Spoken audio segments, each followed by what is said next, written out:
"Christopher, you're a disgrace to this family. Leave, you're not wanted here." Those cutting words pierced through the air, spat by my own father amidst the celebration of my brother Alex's wedding. The humiliation stung deeper as Alex remained silent, a silent accomplice to my expulsion. Anger boiled within me, ready to storm out when a plea for help interrupted my departure. A staff member, desperate in a moment of crisis, sought my aid. In that unexpected turn, my father saw me for who I truly was, and it jolted him. My name is Christopher, one of two brothers in our family. Growing up, our father, a stern lawyer, favored Alex, leaving me to perpetually chase his shadow. No moment of leisure existed in our lives. Every second was dedicated to lessons and studying. Even the simple joy of playing with friends was a luxury denied. Despite my relentless efforts to meet my father's lofty standards and match Alex's achievements, I perpetually felt inadequate, a constant disappointment to my father. The pivotal moment arrived with the entrance exam for a prestigious school, a futile attempt to win my father's approval.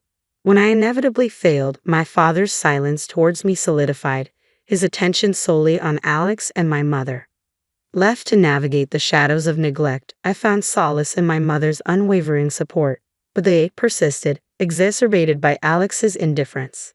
Determined to forge my own path, I departed silently after high school, leaving only a note for my mother. Striking out on my own, I secured a job at a hotel where I could both work and live. It was there, amidst the bustling corridors and transient guests, that I found the freedom and fulfillment that eluded me at home. I get to focus on what I need to do, Christopher. Another mistake? How many times do I have to tell you? I'm sorry, I'll fix it right away. Get it together, Christopher. Michael, the hotel manager, was relentless in his expectations. As a mere high school graduate thrust into the real world, I constantly found myself on the receiving end of his reprimands. Yet, amidst the criticism, I persisted, striving to prove myself in this unfamiliar terrain. Unlike my father's harshness, Michael's feedback was constructive. His praise, when earned, fueled my determination to excel. A significant moment etched itself into my memory at the dawn of the new year, the busiest time for the hotel. After completing the requisite training, I was entrusted to work independently. That year, the influx of guests seemed greater than ever, stretching our resources to their limits. The chaos of serving dinner guests, either in the bustling dining hall or through room service, reached fever pitch. Despite being a novice, I tackled my duties with fervor, aware that my learning curve came at the expense of the hotel's smooth operation. Then, a minor crisis struck on New Year's Day. A colleague fell ill, leaving us short-staffed. I doubled down on my efforts, pushing myself beyond the mandated hours to keep the hotel afloat. Just when it seemed we had weathered the storm, disaster struck. The kitchen sink's pipe burst amidst the dinner rush, plunging us into chaos. With no plumber available on New Year's Day, the situation grew dire. Michael's frustration mirrored the mounting tension. In a moment of desperation, I stepped forward. "Michael, can I try fixing the plumbing? I'll sort it out." Though met with skepticism, my offer was our only hope. With a hesitant nod, Michael relented, allowing me to take charge. Unbeknownst to many, my time at a science-focused high school had equipped me with a unique set of skills, including rudimentary plumbing knowledge.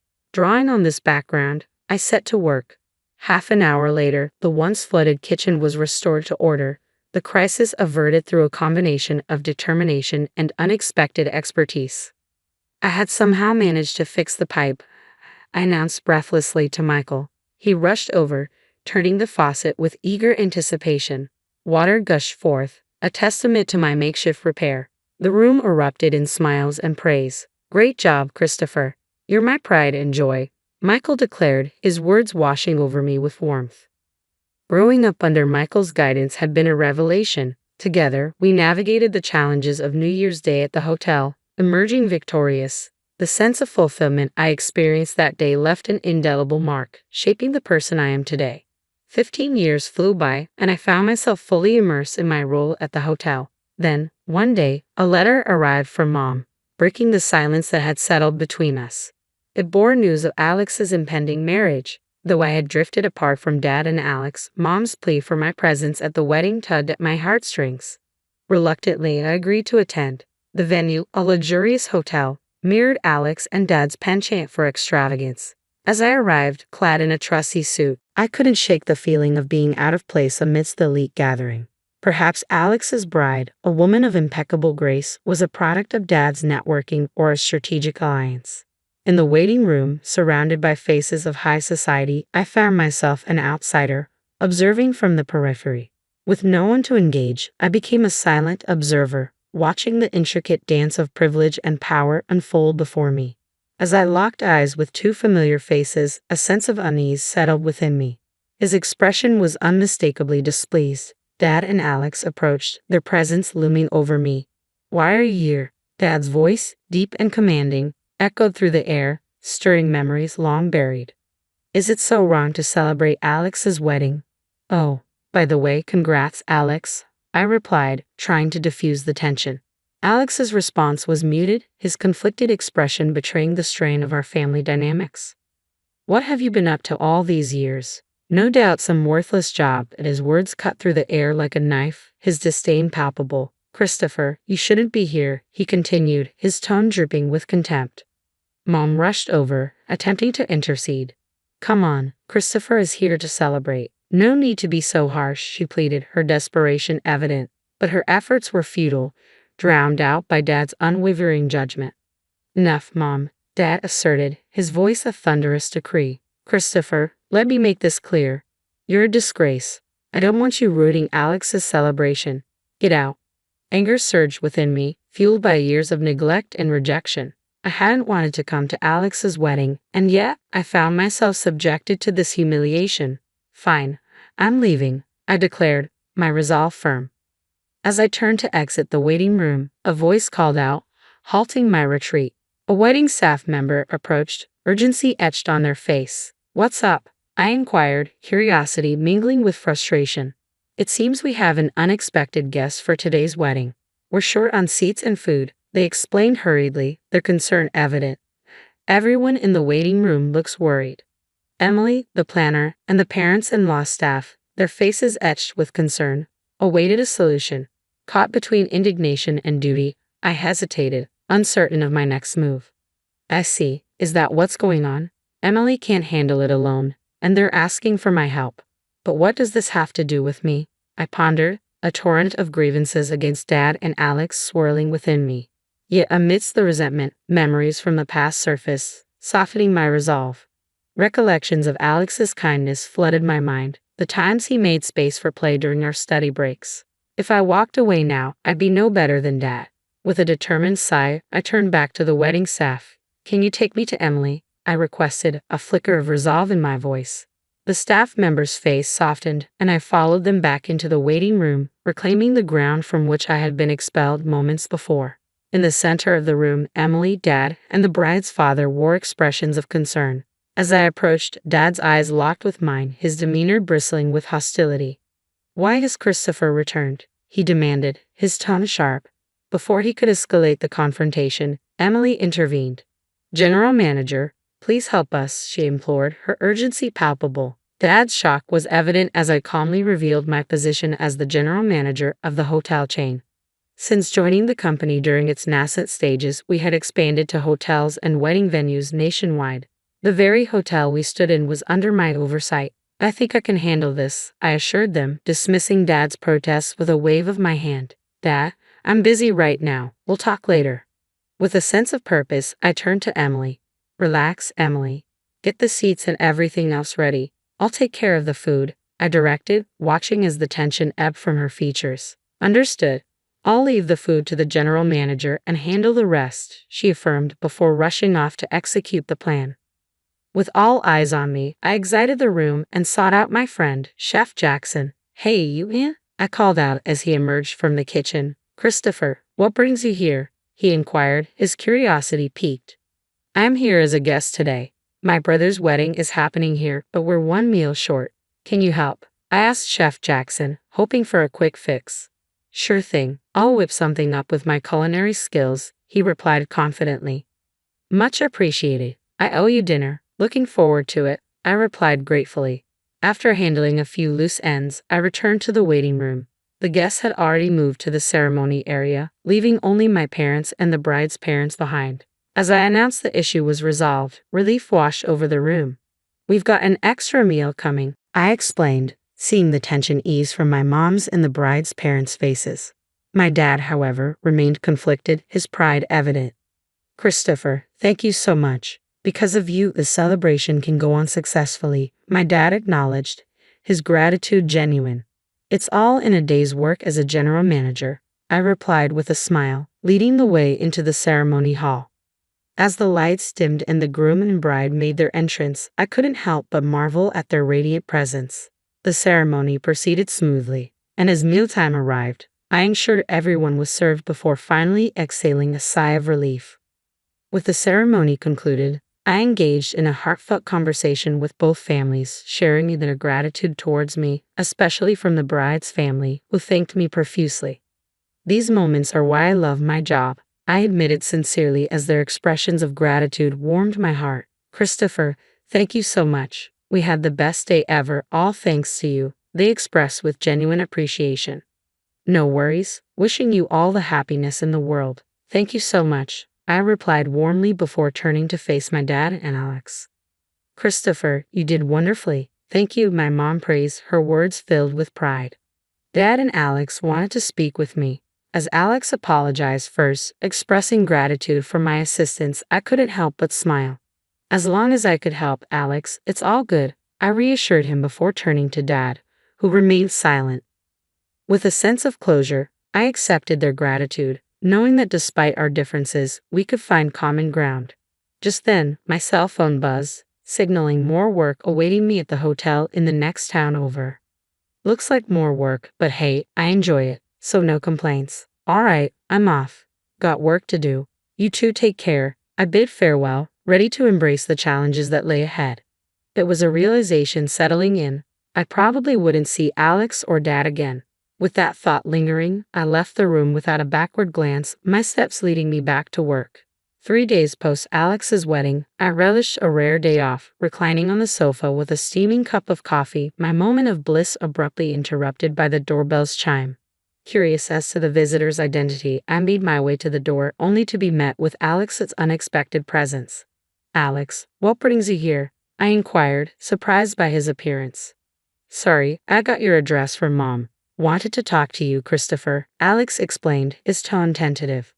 I welcomed him in, brushing off any concerns about the tidiness of my home. As I poured him a cup of coffee, Alex expressed gratitude, taking a slow sip. "Thank you. Smells good," he remarked, attempting a smile. As we settled into conversation, Alex's demeanor shifted, his gaze unwavering as he broached the topic at hand. The next moment he apologized, I recalled, puzzled by his sudden change in tone. "I'm really sorry for everything," he admitted, catching me off guard. Initially taken aback by his unexpected apology, I struggled to comprehend his motive for making the trip in person. "Hey, it's all right, Alex," I reassured him, attempting to alleviate any tension. But Alex wasn't done yet.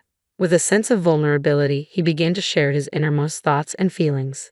"You might think I'm the older brother who can do anything, but I envy you, Christopher," he confessed, his words striking a chord. Silence enveloped the room as Alex's confession hung in the air, leaving me at a loss for words. His admission took me by surprise, shattering preconceived notions and revealing a side of him I had never seen. "I had no idea you felt that way, Alex," I admitted, a twinge of guilt gnawing at me as I processed his revelation.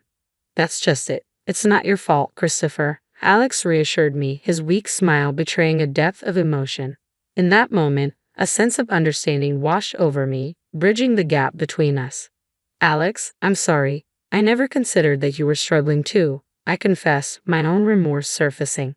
My brother's smile, though faint, spoke volumes. "That's just it. It's not your fault, Christopher," he reassured me, his words echoing in the quiet room. With a newfound sense of empathy and connection, we found the words to express what had long been left unsaid, strengthening the bond between us. "I think you've been through struggles I can't even imagine. I truly admire that. But I also want you to know about me," I confessed to Alex, feeling the weight of my words as they hung in the air. Taking a deep breath, I paused, gathering my thoughts before continuing. Alex listened intently, his silence encouraging me to share more. Breaking away from our parents and becoming independent wasn't easy either. The beginning was really tough, I admitted, recognizing the parallel struggles we both faced. It's true, we both have our share of hardships, Alex acknowledged, his response genuine. It was clear that he had more to say, but I found myself at a loss for words, unsure of how to offer guidance or reassurance. Unable to conjure up wise counsel, I spoke from the heart. To be honest, I think you should do what you really want to do, Alex, without worrying about Dad, I suggested, hoping to offer him some semblance of clarity amidst his inner turmoil. As Alex absorbed my words, a sense of relief washed over him. You're right, Christopher. You've helped clear up my inner turmoil. Thank you, he expressed, gratitude evident in his tone. No, thank you, Alex, for coming over, I replied sincerely, accompanying him to the door as he departed with a promise to return for coffee. A month later, a letter arrived from Alex, detailing his decision to leave behind his career as a lawyer in pursuit of his passion for glass craftsmanship. Despite facing disapproval from Dad, Alex found solace in the support of his wife and newfound motivation in his chosen path. As I reflected on Alex's journey and our evolving family dynamics, I couldn't help but feel a sense of pride in the bond between siblings. Lost in thought, the sound of my mobile phone's alarm jolted me back to reality, signaling the start of another day on the path I had chosen, in the job I had embraced. I stared at Mark's phone, my fingers hovering over the screen like they belonged to someone else. The message notification had popped up while he was in the shower. Can't wait to feel you again tonight. Just 7 words. 7 words that turned 20 years of marriage into ash in my mouth. My name is Hannah. Until 10 seconds ago, I was living what I thought was a good life. Comfortable house in the suburbs, successful husband, weekly bridge club meetings that always turned into wine nights. Now I'm sitting here, wondering if everything I believed about my marriage was a carefully constructed lie. Another message popped up. Wear that black lace thing I bought you. My stomach clenched. I'd never owned anything black and lace from Mark. Never received lingerie as a gift.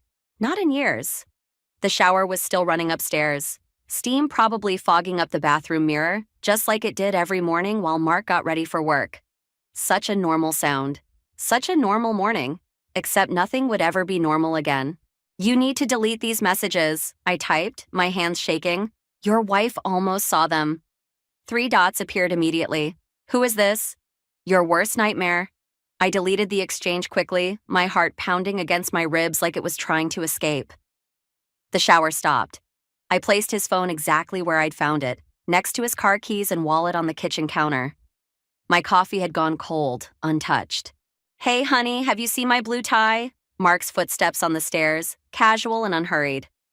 The one with the diagonal stripes? Check the laundry room, I called back, proud of how steady my voice sounded. I think I washed it yesterday. He appeared in the doorway, hair still damp, shirt half buttoned. The same man I'd woken up next to for 2 decades. The same smile that had made me fall in love with him at 23. Now, all I could see was a stranger. You okay? He asked, reaching for his phone. You look pale. Just tired.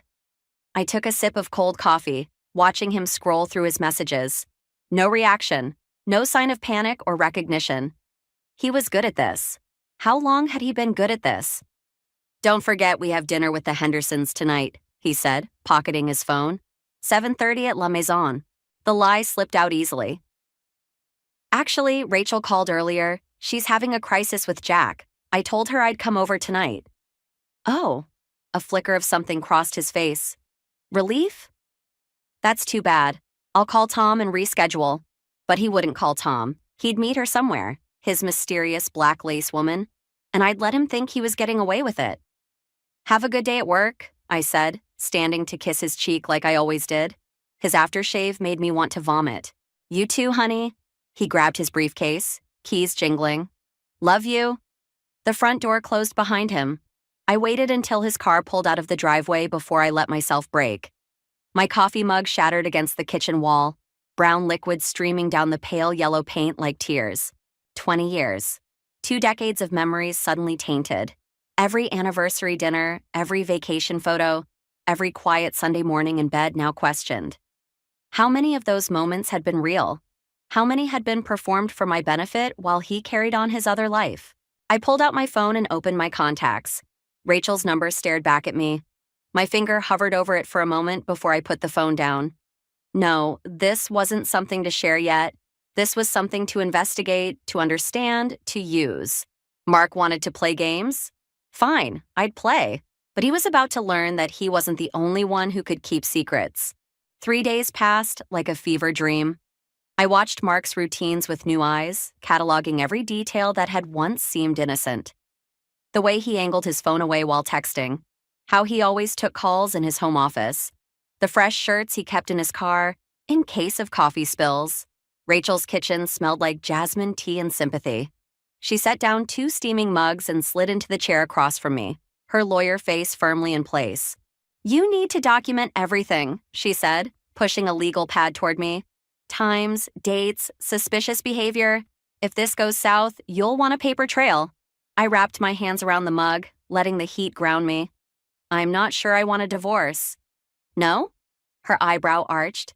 "You want to stay with a man who's—" "I want to understand." The words came out sharper than intended. "I need to know how long, why, who she is. Then I'll decide what to do." Rachel's expression softened. "Hannah, honey, sometimes knowing makes it worse. Worse than imagining every possibility, than questioning every business trip, every late meeting." I pulled out my phone, showing her the banking app. "Look at this.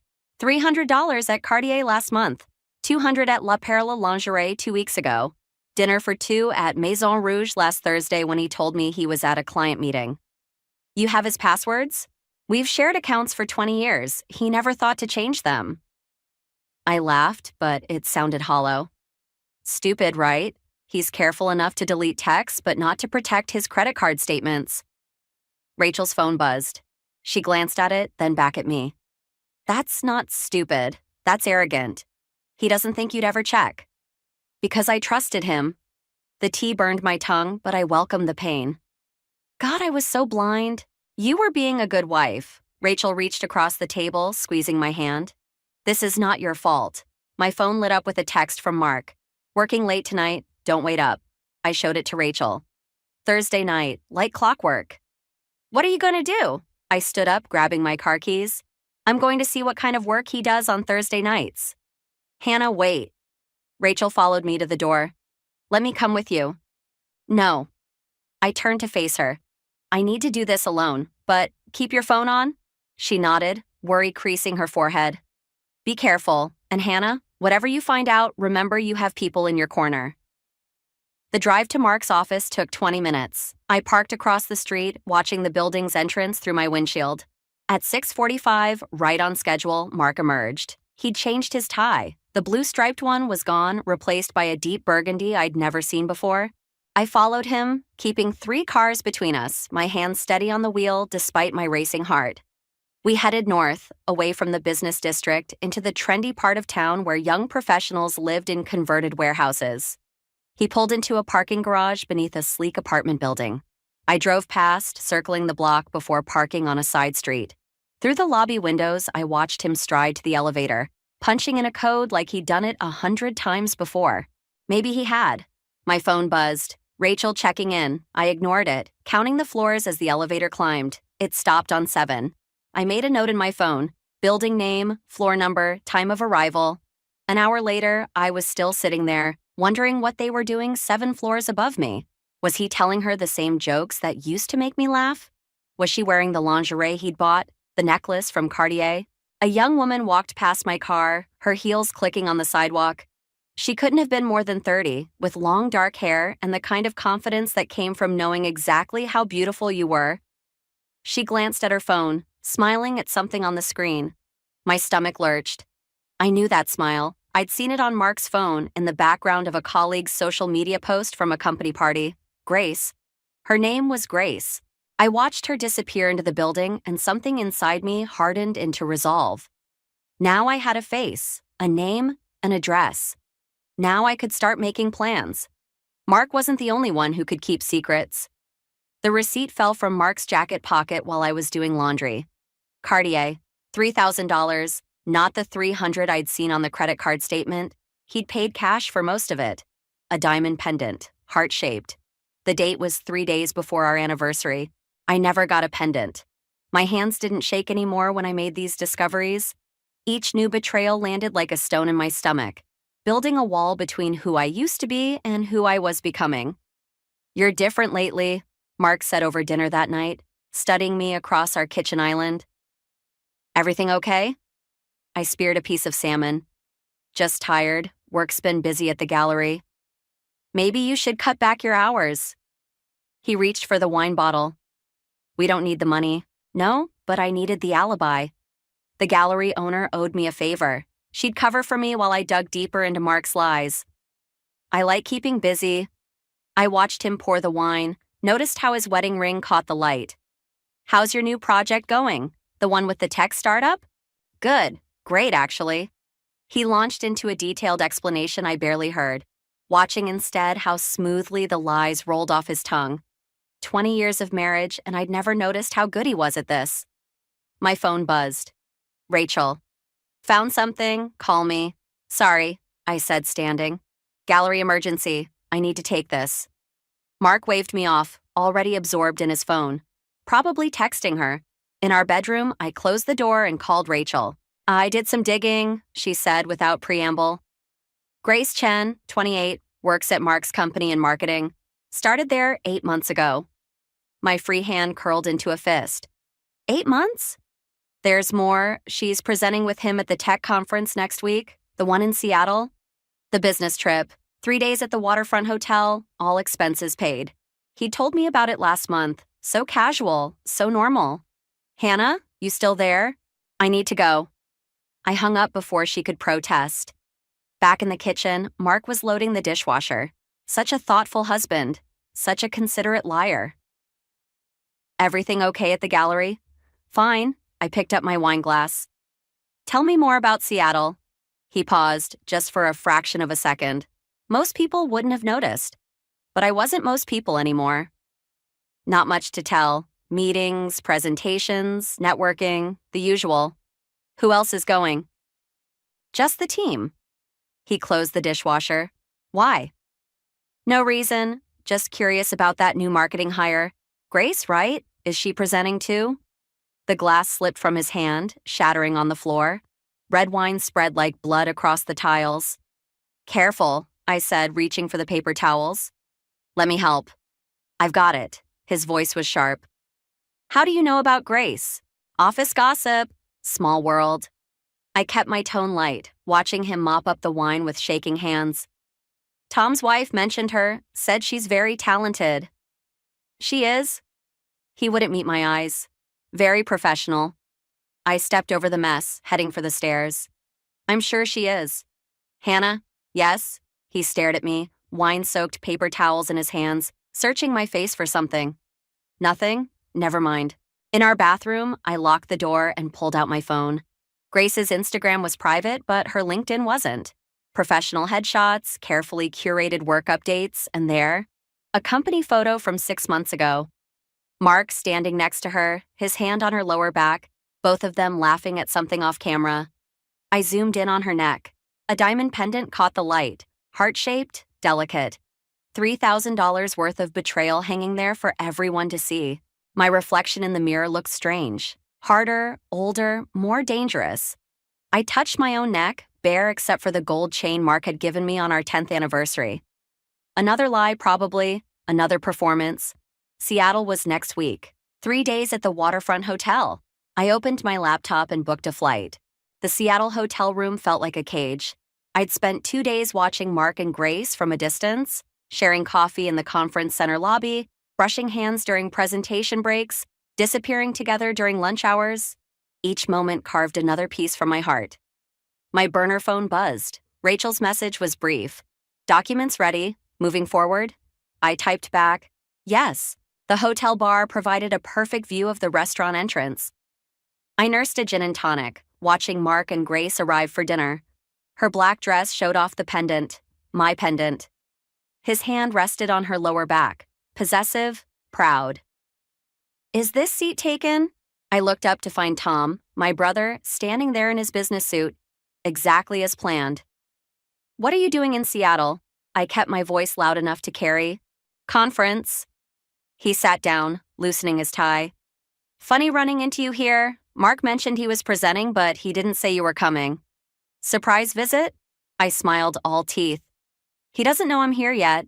Tom's eyes found Mark and Grace across the room. His jaw tightened. Hannah, don't. I touched his arm. Just stick to the plan. He ordered scotch. Neat. We chatted about nothing. His kids, Mom's garden, the weather back home. All while I watched Mark lean close to Grace, whisper something that made her laugh. Ready? Tom asked after 30 minutes. I downed my drink. Ready. We walked to their table together, my heels clicking on the marble floor like a countdown. Mark saw us first. The color drained from his face. Hannah? His voice cracked. Tom? What? Surprise, darling. I pulled out an empty chair. Aren't you going to introduce us? Grace looked between us, realization dawning. The pendant glittered at her throat. I'm Hannah, Mark's wife. I extended my hand. That's a beautiful necklace. Cartier, right? Heart-shaped? She touched it reflexively, then jerked her hand away. I should go. Please stay. Tom's voice was ice. We're just getting to know each other. Mark's told us so little about you. Hannah, I can explain. Mark started. Can you explain the apartment, the lingerie, the joint bank account I found yesterday? Grace's head snapped toward Mark. Joint account? Or maybe you can explain the real estate listings I found on your laptop. I pulled out my phone. 3-bedroom houses in the suburbs. Getting ready to play house? What? Grace pushed back her chair. You said you were separated. Mark reached for her. Grace, wait. Don't touch me. She grabbed her purse. You told me you were getting divorced. You said, he lies, Grace. I met her eyes.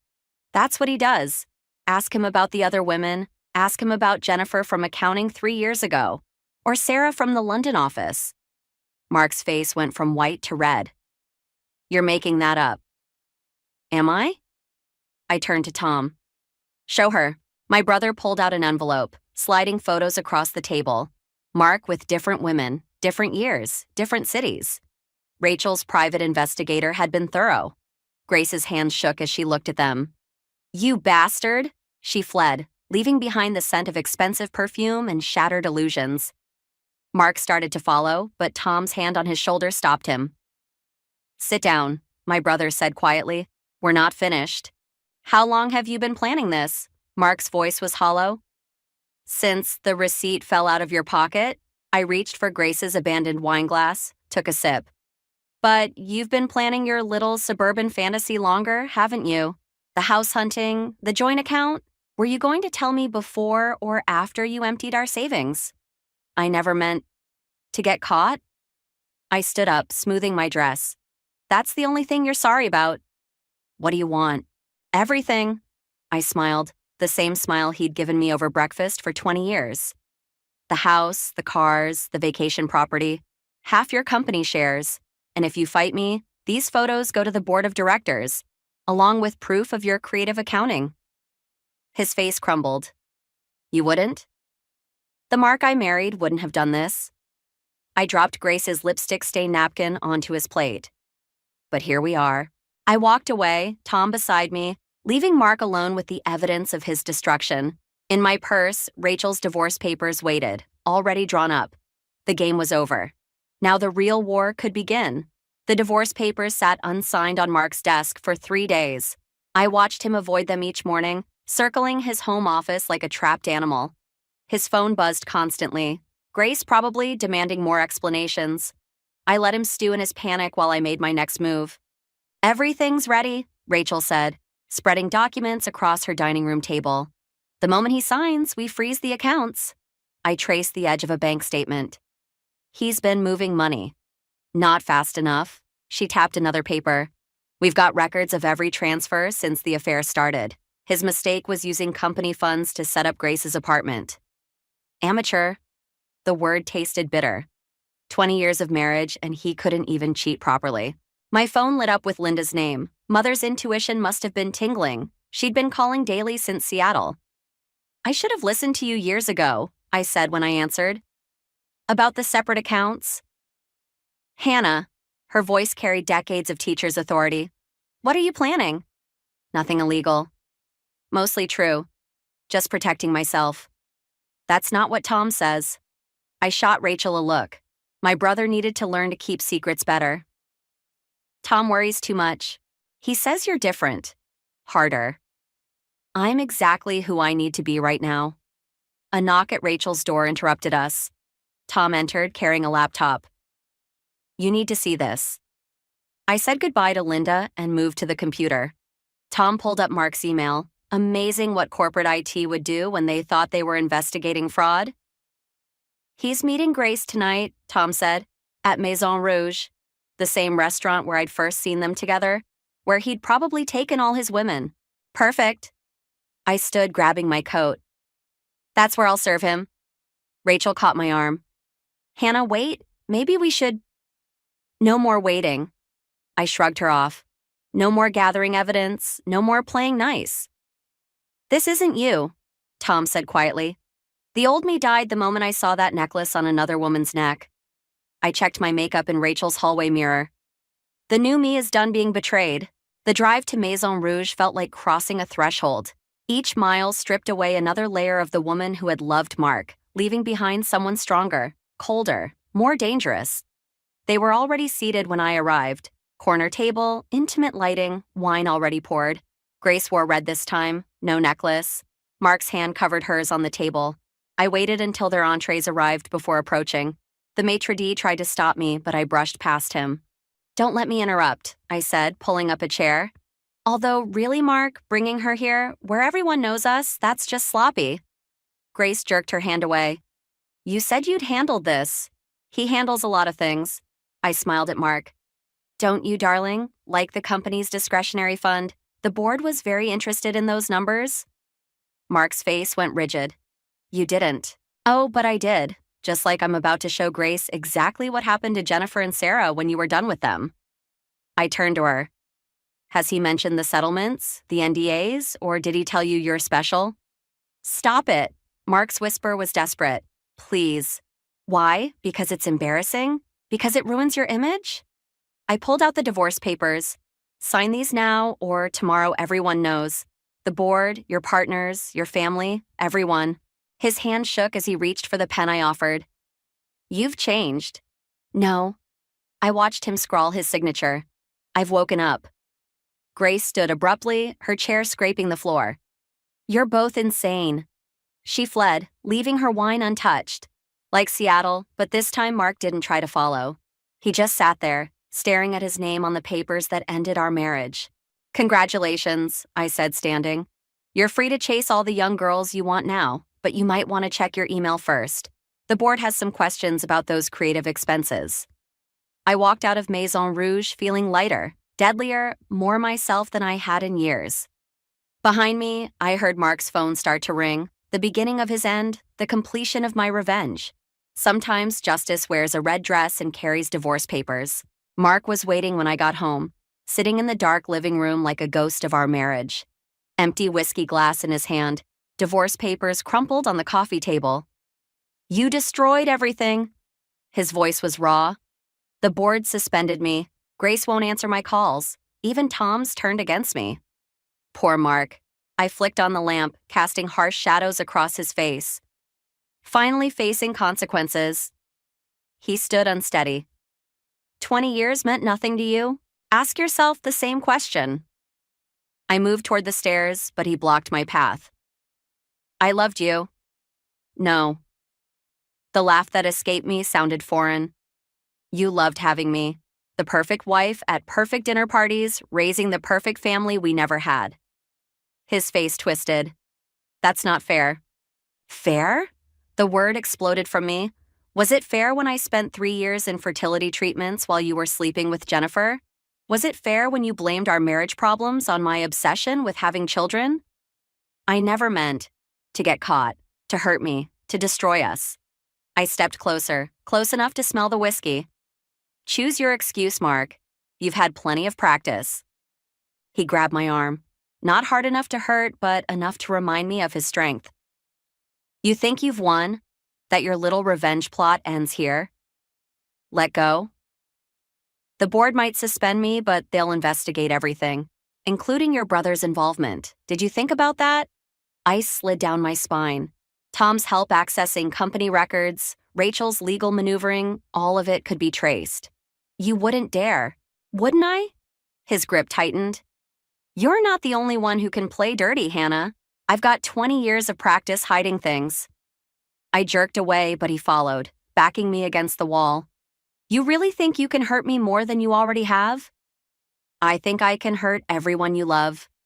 His smile was ugly. Tom's career, Rachel's law license, your mother's house that's still in my name. How far are you willing to go? The wall was cold against my back. Everything I'd planned, every careful move toward justice, suddenly felt like a child's game. Mark had always been better at this, at finding weaknesses, at exploiting love. You're bluffing. Try me. He stepped back, straightening his jacket. I'll give you 24 hours to fix this. Get the board to back off, make the evidence disappear, or I start making calls. They won't believe you. Maybe not, but the investigation will destroy Tom's reputation. Rachel will face ethics charges just for helping you. Is revenge worth that? My carefully constructed plan was crumbling. I'd thought I was being clever, using Mark's secrets against him. But I'd forgotten the first rule of our marriage. Mark always had more secrets. 24 hours, he repeated, heading for the door. Oh, and Hannah, next time you want to play games, remember who taught you how to play. The door closed behind him with a soft click. I slid down the wall, my legs giving out. The house felt enormous suddenly, empty of everything except 2 decades of lies. My phone buzzed. Rachel checking in. I let it ring. What could I say? That I'd put everyone I loved at risk? That my revenge had backfired so spectacularly it might destroy the only people who'd stood by me? Upstairs, our bedroom door stood open. The bed where we'd slept, the closet still full of his clothes, the photos on the wall, all of it felt like evidence of my failure. Not just to save my marriage, but to protect the people I loved. Mark was right. He'd taught me how to play this game, but he'd forgotten one thing. He'd also taught me how to survive betrayal. I picked up my phone and dialed a number I'd memorized but never used. Jennifer, I said when she answered. This is Hannah, Mark's wife. We need to talk about those NDAs you signed. Sometimes the only way out of a trap is to spring it yourself. Jennifer, Sarah, and Grace sat in Rachel's living room like a timeline of Mark's betrayals. Each woman held a manila envelope containing their NDAs, their settlements, their silence. He said I was the only one.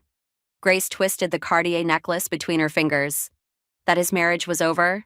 He always says that. Jennifer's laugh was bitter. Right before he makes you sign papers. The front door opened. Mark strode in, then froze at the sight of them. What is this? You're past catching up. I stood, feeling stronger with these women beside me. Did you really think those NDAs would hold forever? His eyes darted between them, calculating. Whatever they told you, they signed agreements. Agreements bought with company money. Rachel emerged from her home office carrying a stack of documents. Illegal agreements since you used corporate funds to cover up personal indiscretions? You can't prove that. Sarah held up her envelope. Bank records don't lie, Mark. Neither do hotel receipts. Or expense reports, Jennifer added. Or text messages. Grace pulled out her phone. I kept everything. Mark's facade cracked. Hannah, think about what you're doing. I can still hurt Tom, Rachel, my mother. I stepped closer. Go ahead. Because while you're doing that, these women will be talking to the board. Not about the affairs, about the money, the fraud, the years of corporate theft you used to buy their silence. You'd destroy everything? 20 years of marriage? You destroyed it. My voice didn't shake anymore. Every time you chose someone else. Every time you lied. Every time you made me think I was crazy for suspecting. He moved toward me, that familiar mix of charm and threat in his eyes. We can fix this. Start over. Like you promised, Jennifer? Sarah stood. Or me?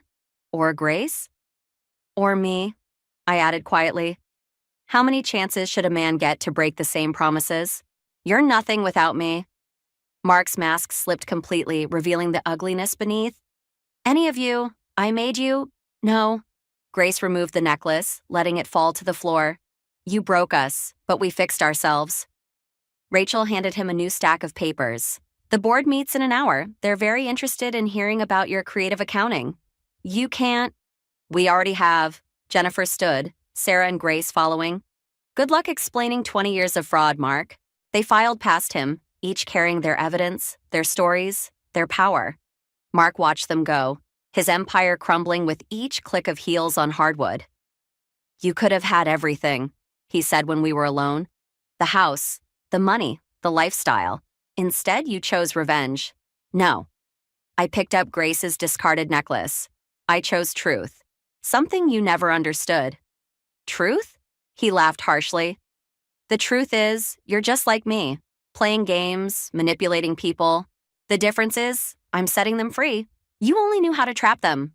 His phone buzzed. Probably the board wondering where he was. You'll regret this. I already regret 20 years. I held out the necklace. Here, a souvenir of your last affair, the last woman you'll ever fool with pretty gifts and empty promises. He knocked it from my hand. This isn't over. It was over the moment I stopped believing your lies. I gathered my purse, heading for the door. The board's waiting, Mark. Better hurry, you've got a lot of explaining to do. Hannah. I turned back one last time, seeing him clearly at last. Not the powerful man who'd controlled my life, but a hollow shell who'd built his power on other people's pain. Goodbye, Mark. Try not to sign any NDAs on your way down. The door closed behind me with a final click. Outside, Jennifer, Sarah, and Grace waited with Rachel. 4 women bound not by Mark's betrayal, but by their refusal to let him win. Ready? Rachel asked. I looked at these survivors, these warriors who'd found their strength in the ruins of Mark's lies. Ready? Sometimes revenge isn't about destroying someone else. Sometimes it's about rebuilding yourself, stronger than before, with the truth as your foundation. The last box from our house sat unopened in Linda's spare room. I'd sorted everything else, clothes to charity, furniture to storage, memories to the trash. But this one, marked personal in Mark's handwriting, had arrived yesterday with his final settlement papers. You don't have to open it, Linda said from the doorway. Some things are better left in the past. No more hiding from truth. I cut through the packing tape. That's what got me here in the first place. Inside lay 20 years of carefully curated lies. Our wedding album, birthday cards with hollow promises, photos from vacations where he'd been texting other women. And beneath it all, a letter. The doorbell rang. Linda went to answer it while I unfolded Mark's last words to me. Hannah? Rachel's voice carried up the stairs. The board meeting's over. I set the letter aside, unopened. Some words didn't deserve to be read. Rachel appeared in the doorway, Tom behind her. Their faces told me everything. He's gone, Tom said. Fled to Singapore last night. The board's filing criminal charges. Are you okay? Rachel asked. I looked at the box of memories, then at these people who'd helped me rebuild from ruins. I'm better than okay. The media will be calling, Tom warned. They love a scandal. Let them call. I stood, brushing dust from my knees. I'm done keeping other people's secrets. Linda touched the wedding album peeking from the box. What will you do with all this? There's a bonfire tonight at Jennifer's. I smiled, remembering our last meeting. 4 women sharing stories of survival over wine. Sarah and Grace are coming too. We thought we'd make a ceremony of it. Burning the past? Tom raised an eyebrow. Lighting the future. Rachel picked up Mark's letter. Don't you want to know what he said? I know what he said. I took the letter, adding it to the box. More lies, more excuses, more manipulation. He can't hurt you anymore, Linda said softly. He never hurt me. The realization felt like freedom. He hurt himself. Every lie, every betrayal, they were just proof of his weakness, not mine. The sun was setting outside, painting Linda's spare room in shades of gold. Soon I'd drive to Jennifer's, where we'd turn our pain into ash and our ashes into strength. But for now, I stood with my family, the real one, built on truth instead of pretense. The company's offering you his shares, Tom said. As part of the settlement. Rachel nodded. You'd be the largest individual stockholder. Poetic justice, Linda added. I closed the box, sealing away 20 years of beautiful lies. No, sell them. Use the money to start a foundation for women rebuilding their lives. Something good should come from all this. Hannah the healer, Tom teased. What happened to Hannah the Avenger? She got what she wanted. I picked up the box.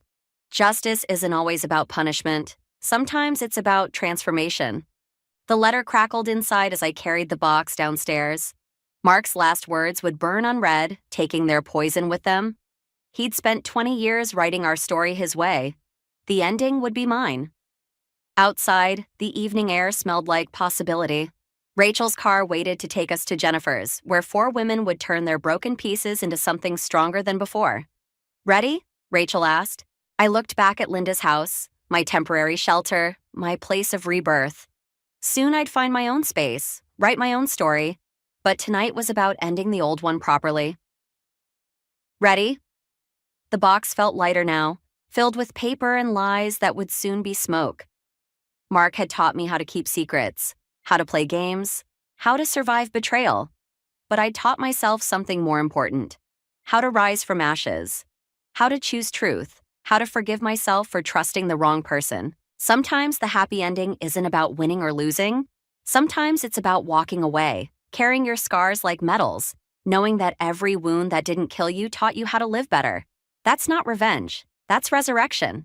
The laptop screen cast a harsh glow across my face as I stared at the email, reading it for the 4th time. Each word felt like a slap, each sentence a betrayal wrapped in corporate jargon and false promises.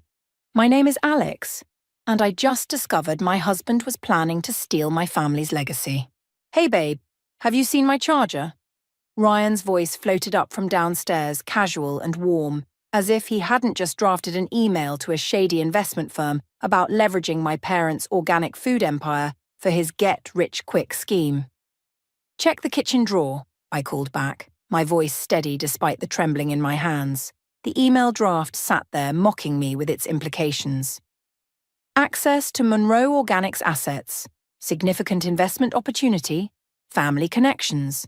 The stairs creaked under Ryan's feet as he approached our home office. I quickly switched tabs to Amazon, but the image of that email burned behind my eyes, like an after-image of the sun.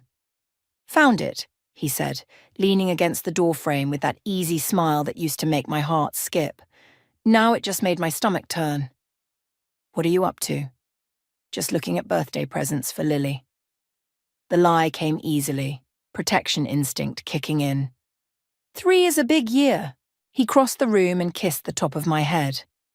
Don't spoil her too much.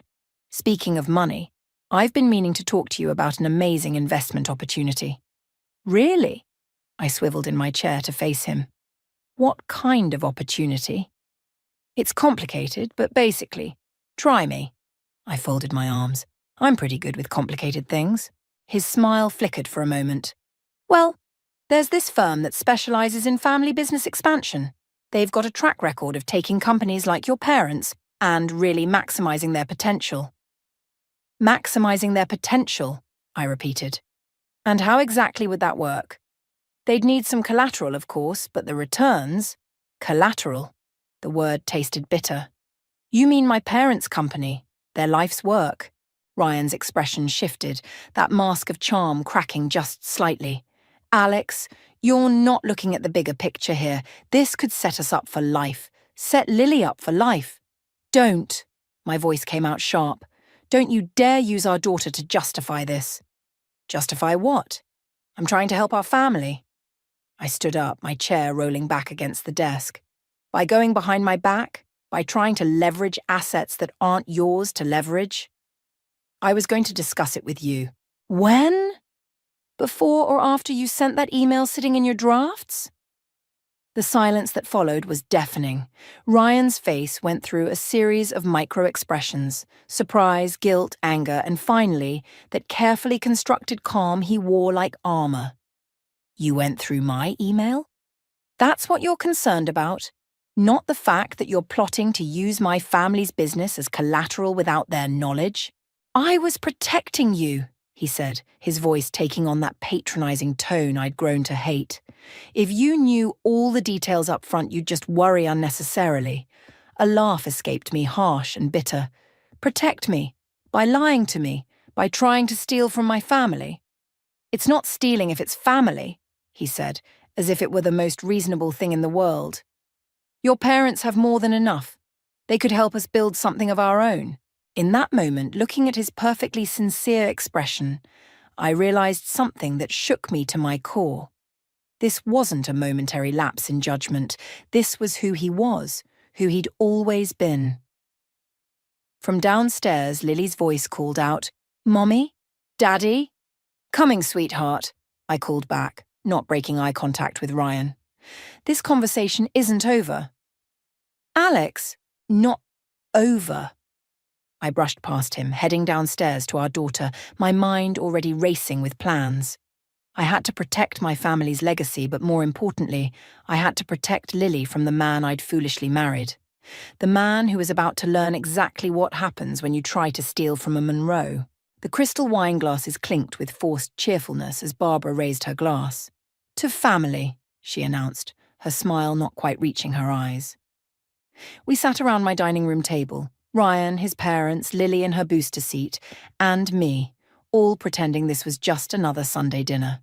I took a small sip, the wine bitter on my tongue. 3 days had passed since I'd discovered Ryan's email, and the tension between us stretched like a tripwire across our home. He'd been careful since then, watching me with wary eyes, speaking in measured tones. "Alexandra," George cleared his throat, using my full name like always. "Ryan tells us Monroe Organics is expanding into the West Coast market. We're exploring options," I said carefully, cutting Lily's chicken into smaller pieces. She hummed happily, oblivious to the undercurrents swirling around her. Barbara leaned forward, her jewelry catching the light. "It must be wonderful having such security, such opportunities." "My parents worked hard for everything they built," I replied, my knife scraping against the plate a little too forcefully. "Of course they did, dear. But surely they'd want to share that success with family." Barbara's voice dripped with honey-coated venom. "After all, Ryan's been such a supportive husband." Ryan shifted in his seat. "Mom, it's true," she pressed on. "You've put your own ambitions aside to support Alexandra's teaching career. Such sacrifice deserves recognition." My fork paused halfway to my mouth. Sacrifice? Ryan chose his career path. Nobody forced him to. "What Barbara means," George interrupted, "is that families should support each other in all ways." "Including financially?" The words slipped out before I could stop them. Ryan's hand found my knee under the table, squeezing in warning. I resisted the urge to shake it off. "Well," Barbara dabbed her lips with her napkin, "when some family members are more fortunate than others, it's only natural to want to help level the playing field." "Level the playing field?" I repeated, feeling that familiar anger rising. "Is that what you call trying to leverage my family's company without their knowledge?" The room went still. Even Lily stopped humming, sensing the shift in atmosphere. "Alexandra?" Ryan's voice was low, dangerous. "Not now." "Then when?" I turned to face him. "When you and your parents have finished planning how to best use my family's hard work for your get-rich-quick schemes." Barbara's face flushed red. "How dare you?" "No, how dare you?" I cut her off. "You sit in my home, eat at my table, and have the audacity to suggest I have some sort of obligation to fund your lifestyle." "Mommy?" Lily's small voice quivered. "Why is everyone mad?" The innocent question hit me like a punch to the gut. I forced a smile. "Nobody's mad, sweetheart. Why don't you go play with your toys in the living room?" Once Lily was out of earshot, George leaned forward. "Listen here, young lady." "No, you listen," I said, my voice steady despite my racing heart. "My parents built their company from nothing. They worked 18-hour days, missed holidays, sacrificed everything. They didn't have wealthy in-laws to bail them out. They did it themselves. And now they have more than they could ever need," Barbara snapped. While you what? Struggle to maintain appearances? Keep up with the country club membership? That's not my problem." Ryan stood abruptly, his chair scraping against the floor. "Enough, Mom, Dad. I think it's time you went home." The rest of the evening passed in a blur of tense goodbyes and slammed car doors. Later, as I loaded the dishwasher, Ryan appeared in the kitchen doorway. You embarrassed them, he said quietly. They were just trying to help. I laughed, the sound hollow. Help themselves, you mean? They're family, Alex. No. I shut the dishwasher with more force than necessary. They're your family, and they're using you to get to mine. He ran a hand through his hair, frustration evident. You don't understand. I understand perfectly. The question is, do you understand what you're risking? What you're willing to lose? I left him standing there, heading upstairs to check on Lily. As I watched her sleeping peacefully, I made a decision. Tomorrow I'd call Jessica. It was time to start making plans of my own. The bank statement trembled in my hands as I sat in Jessica's kitchen. Each transaction told its own story of betrayal. Country club dues, luxury car payments, designer boutiques, all flowing from our joint account to the Thompsons' lifestyle. $12,000 in 3 months, Jessica whispered, looking over my shoulder. To his parents. While I've been clipping coupons and buying Lily's clothes second-hand, my voice cracked. He said we needed to budget carefully. Jessica slid a fresh cup of coffee across the table. Have you confronted him? Not yet. I needed proof first. I spread out more statements, each one a fresh wound. Look at this pattern. Every time his parents have a crisis, money disappears from our account. Their cruise ship emergency? $3,000. Their roof repair? $4,000. Their medical bills? I laughed bitterly. Botox and tennis elbow? $2,000. The front door chimed and Ryan walked in, his timing impeccable as always. He froze when he saw the papers spread across Jessica's kitchen table. Alex, what are you doing here? Finding out where our daughter's college fund went. I held up a statement. Care to explain the $5,000 withdrawal to Thompson Family Trust? Jessica stood. I'll give you two some privacy. No, I said, not taking my eyes off Ryan. Stay. I want a witness. Ryan's charm switched on like a light. Sweetheart, I can explain. Mom and Dad were in a tight spot. They're always in a tight spot, Ryan. But this time you crossed a line. They're family. So is Lily. I slammed my hand on the table. Or did you forget about her future while you were bankrolling your parents' country club membership? His facade cracked. They needed help. They needed a reality check. And so do you. I stood, gathering the statements. I trusted you. I believed in us. But you've been stealing from our family since day one. It wasn't stealing. I was going to pay it back once the investment came through. What investment? Jessica interjected. Ryan shot her a venomous look. This is between me and my wife. Not anymore, I said. Not when you're destroying our daughter's future to maintain your parents' champagne lifestyle. You don't understand the pressure I'm under. His voice rose. They gave up everything for me, sacrificed everything. So now you're sacrificing our family to repay them? I stepped closer. Tell me, Ryan, was that the plan all along? Marry into money and slowly bleed us dry? His silence was deafening.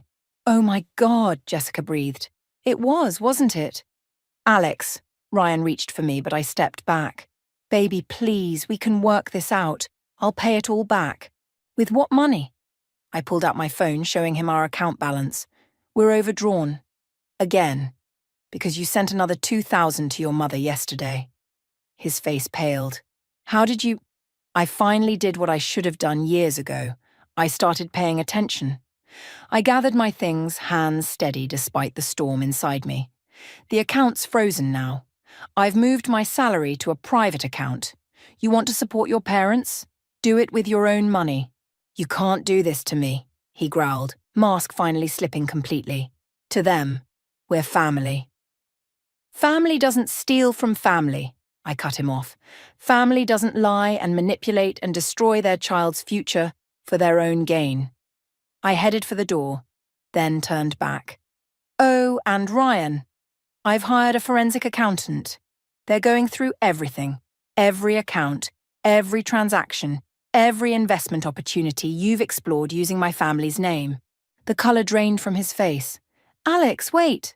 I'm done waiting. I looked at Jessica. Can Lily and I stay with you for a few days? She nodded, keys already in hand. As we left, Ryan called after me. You'll regret this, Alex. You need me. I didn't look back. In my pocket, my phone buzzed with an incoming email, the preliminary findings from the accountant. Something told me we'd barely scratched the surface of Ryan's deception, but for the first time in months, I felt something besides anger and betrayal. I felt powerful. Jessica's guest room felt like a sanctuary and a prison. 3 days had passed since I'd confronted Ryan, and my phone buzzed constantly with messages I couldn't bring myself to read. Lily's small suitcase sat in the corner, her favorite stuffed giraffe peeking out, a reminder of everything at stake. The forensic accountant's report lay open on the bed, each page more damning than the last. I traced the numbers with my finger, following the web of deceit that had been woven around me. A soft knock at the door. "Alex?" Jessica entered with 2 cups of tea. "Lily's finally asleep. She keeps asking when she can go home." My throat tightened. "What did you tell her?" "That we're having a special sleepover." She handed me a cup. The accountant called again. "I know." I gestured to the papers. "Ryan didn't just take from our account. He's been forging my signature on loan applications." Jessica sat beside me, scanning the documents. "How much?" "Almost $500,000. The words felt like ash in my mouth, using my stake in Monroe Organics as collateral. "Jesus Christ." Jessica's hand found mine.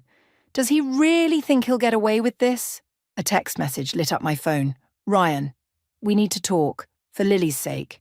"He's desperate," I said, turning the phone face down, "which makes him dangerous." "Have you told your parents yet?" Before I could answer, another text arrived, this time from my mother. "Darling, Barbara just called. She's very concerned about you and Lily. What's going on?" "They're closing ranks," I muttered, showing Jessica the message. "Ryan's parents are trying to control the narrative." "Then change it." Jessica stood, pacing the room. "You have proof now. Use it." "It's not that simple." I pulled out another document, a photo of Ryan and his father meeting with someone I recognized. "Look who they've been talking to." Jessica squinted at the image. "Is that?" "James Morton, my parents' biggest competitor." The pieces had finally clicked into place. Ryan wasn't just stealing money. He was gathering information about Monroe Organics, meeting with our competitors. "Corporate espionage?" Jessica whispered. "Alex, this is bigger than a divorce. This is criminal." I finished her sentence. "And if it gets out, it could destroy my parents' company, everything they've built." A car door slammed outside. Jessica rushed to the window. "It's Ryan." My heart stuttered. Through the curtains, I could see him standing in the driveway, looking up at the house. His usual polished appearance was gone, replaced by something raw, more desperate. "Alex!" His voice carried through the closed windows. "I know you're in there. You can't keep my daughter from me." Jessica reached for her phone. "I'm calling the police." "Wait." I watched as Ryan paced the driveway, running his hands through his hair. "He wants a scene, wants to play the concerned father." "Then what do we do?" I gathered the documents, sliding them into a folder. "We give him exactly what he doesn't want. Exposure." "Alex, I'm done hiding." I pulled out my phone, dialing a number I knew by heart. "Dad, we need to talk. All of us. Tomorrow morning at the office." Ryan's voice grew louder outside. "Alex, don't make me do something we'll both regret." I walked to the window, making sure he could see me clearly. His eyes met mine, and for a moment I saw something flicker across his face. Fear. "You're right, Ryan," I called down, my voice steady. "No more regrets. 9 a.m. tomorrow at Monroe Organics. Bring your parents, bring your lawyers, bring everyone who helped you try to destroy my family." "You don't want to do this," he warned. "Actually, I do." I closed the curtains, turning back to Jessica. "Can you watch Lily tomorrow morning?" She nodded, understanding in her eyes. "Are you sure about this?" I looked at the folder of evidence, then at my daughter's suitcase. Everything I needed to protect, everything I needed to fight for, was right here. "Yes," I said. "It's time to end this. On my terms." The Monroe Organics boardroom felt colder than I remembered. My father's face had aged 10 years in the last 10 minutes as he reviewed the documents spread before him. Mother sat beside him, her usually perfect posture rigid with fury. "He did what?" Her whisper could have cut glass. I tapped the loan agreement. Used my power of attorney to secure a $5 million loan. The collateral? 20% of Monroe Organics' distribution network. Dad's hands trembled as he reached for another document. These signatures. Forged. I slid forward the forensic analyst's report. All of them, including the board meeting minutes, where I supposedly approved the transfer of shares. The door burst open. Ryan strode in, followed by his parents and James Morton himself. The sight of our biggest competitor in my family's boardroom made my blood boil. "Alex, you're making a mistake." Ryan's voice carried that familiar patronizing tone. "This was all going to benefit our family." "By selling us out to Morton Foods?" I stood, planting both hands on the table. "That was your master plan." James Morton cleared his throat. "Mrs. Thompson, if I may."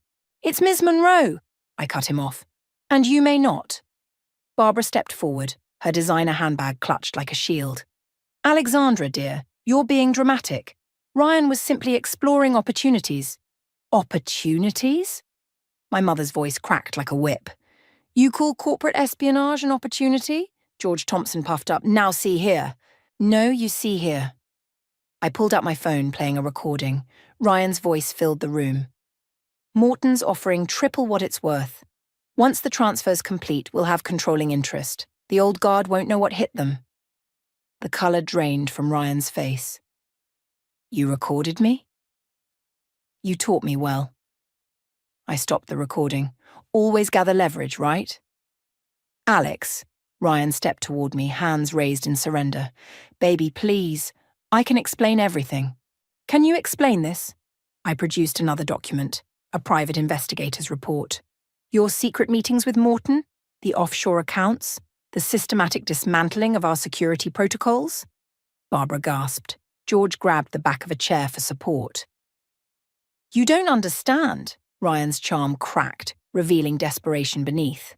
"My parents needed—" "Your parents needed?" I laughed, the sound harsh even to my own ears. "What about our daughter? What about her future?"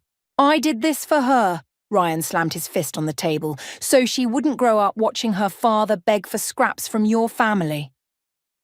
The room fell silent. In that moment, I saw Ryan clearly for the first time, not as my husband, not as my betrayer, but as something far more pathetic. "Get out," my father said quietly. "Henry," George started. "All of you," Dad stood, his voice gaining strength. "Morton, you're looking at industrial espionage charges. The Thompsons, fraud, forgery, and conspiracy. My lawyers will be in touch." "You can't prove anything," Ryan sneered. I pulled out one final document. "Actually, we can. Remember that power of attorney you used? I had it revoked 3 months ago. Everything you've done since then. That's criminal fraud." Ryan's facade crumbled completely. "You planned this. I learned from the best." I gathered the documents. "The police are waiting downstairs, along with the SEC investigators." Barbara burst into tears. George looked ready to faint. But Ryan just stared at me, his expression morphing from shock to hatred. "You'll regret this," he hissed. "What about Lily? You really want her to grow up without a father? Better than growing up with a thief and a liar." I walked to the door, then turned back. "Oh, and Ryan? The prenup you thought was ironclad. Check the date on your forged power of attorney. You invalidated it yourself." As security led them away, I watched from the boardroom window. My parents stood beside me, their presence solid and reassuring. "What now?" Mother asked softly. I thought of Lily, safe with Jessica, and of the future I needed to protect for her. Now, I straightened my spine, now we rebuild and make sure nothing like this ever happens again. The elevator doors closed on Ryan's face, and with them the last remnants of the life I thought I'd had. It hurt, but it was a clean hurt, like setting a broken bone.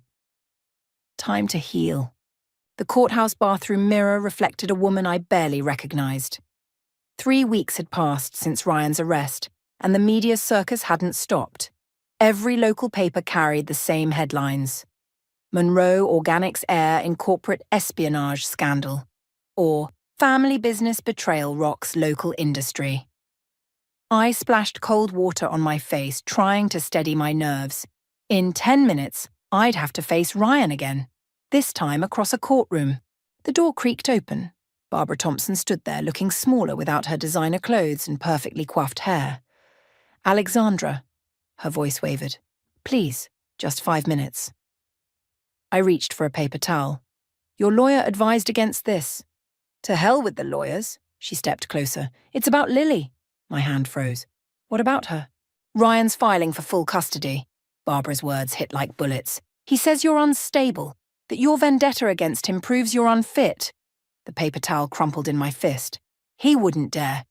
He has witness statements, from your neighbours, from other parents at Lily's daycare." She pulled out a folder. "They'll testify about your erratic behaviour these past months. The late-night arguments, the police visits." My legs weakened. I gripped the sink. "Those were because of him." "It doesn't matter, he's painting you as obsessed, paranoid." Barbara's eyes met mine in the mirror. "Drop the charges, Alexandra, for Lily's sake." "Is that a threat?" "It's a mother trying to protect her grandchild." She set the folder on the counter. "Read it, then decide if revenge is worth losing your daughter." She left me there, staring at my reflection as her words sank in. The folder felt heavy in my hands as I opened it. Each page was worse than the last, carefully crafted statements that twisted every protective action I'd taken into something sinister. My phone buzzed. "Jessica. Where are you? Court starts in 2 minutes." I couldn't move. Everything I'd done to protect Lily could now be used to take her away. The justice I'd sought had become a weapon against me. The courtroom doors loomed ahead as I finally forced myself to walk. Inside, Ryan sat with his legal team, looking polished and concerned, every inch the wronged husband and father. "All rise." As the judge entered, Ryan caught my eye. The ghost of a smile played at his lips, and I realised with crushing clarity this had been his plan all along. He'd known I'd fight back, known I'd expose him. He'd counted on it. "Your Honour," his lawyer stood. "Before we proceed, we'd like to file an emergency motion regarding custody of the minor child." The words washed over me as panic set in. I'd been so focused on protecting my family's legacy, I'd handed Ryan the ammunition to take what mattered most. My lawyer touched my arm. "Alex, they're asking for an immediate temporary order. We need to respond." I looked around the courtroom. At Ryan's smug confidence, at Barbara's carefully crafted distress, at the reporters scribbling in their notebooks. The walls seemed to close in. "Ms. Monroe?" The judge's voice cut through my haze. "Do you have a response to these allegations?" I stood on shaking legs, feeling the weight of every eye in the room. One wrong word could cost me everything. The revenge I'd thought would protect my daughter could now tear her away from me. "Your Honour, My voice cracked. Ryan leaned forward, that familiar concerned expression perfectly in place.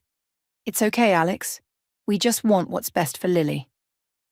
In that moment, I understood the true cost of revenge. It wasn't measured in dollars or reputation. It was measured in the possibility of losing the one person I'd fought so hard to protect. The judge waited expectantly. My lawyer tensed beside me. And somewhere across town, my daughter played in Jessica's living room, unaware that her whole world hung in the balance of what I said next. The taste of victory had turned to ash in my mouth. Now I had to decide, continue the fight and risk losing Lily, or surrender and let Ryan win again. Some choices feel like drowning either way. The judge's chambers felt suffocating, despite the high ceilings and mahogany panels. Ryan sat across from me, his lawyer whispering in his ear. Barbara and George huddled in the corner, their usual confidence replaced by something more brittle. "Before we proceed with the custody hearing," Judge Martinez said, "there's new evidence that's come to light." My lawyer placed a USB drive on the desk. "Your Honour, we've received this from an unexpected source." Barbara's sharp intake of breath drew my attention. She wouldn't meet my eyes. "Mrs. Thompson," the judge addressed Barbara, "you requested this meeting. Would you like to explain?" Ryan's head snapped toward his mother. "Mom?" Barbara's hands trembled as she stood. I can't do this anymore. She pulled out a stack of papers. These are the original documents, the ones Ryan asked us to destroy. Mother, shut up! Ryan's charm evaporated like morning dew. No! Barbara's voice strengthened. I watched you destroy Alexandra's family the same way you destroyed ours.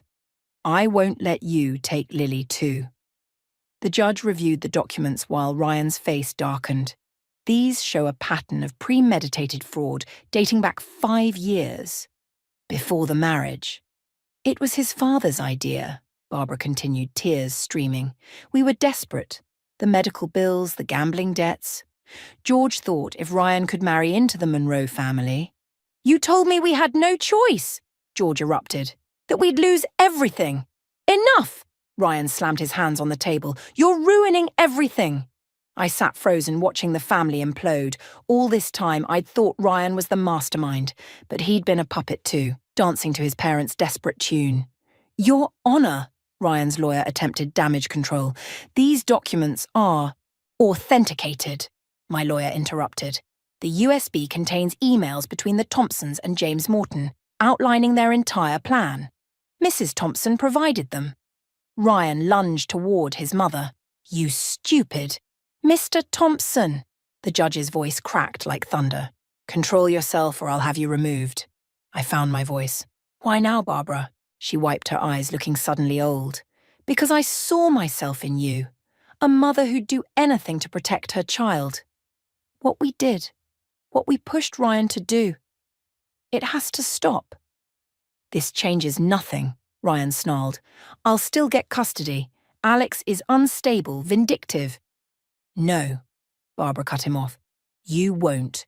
Because I'm testifying about how you planned this custody battle. How you orchestrated those witness statements. How you threatened them. The room spun. All my careful plans for revenge hadn't brought Ryan down. His own mother had. Your Honor, I said quietly. I don't want revenge anymore. I just want my daughter safe. The judge nodded. Given this new evidence, the custody hearing is suspended. Mr. Thompson, you're remanded into custody pending additional criminal charges. As security led Ryan away, he turned to me one last time. I did love you, Alex.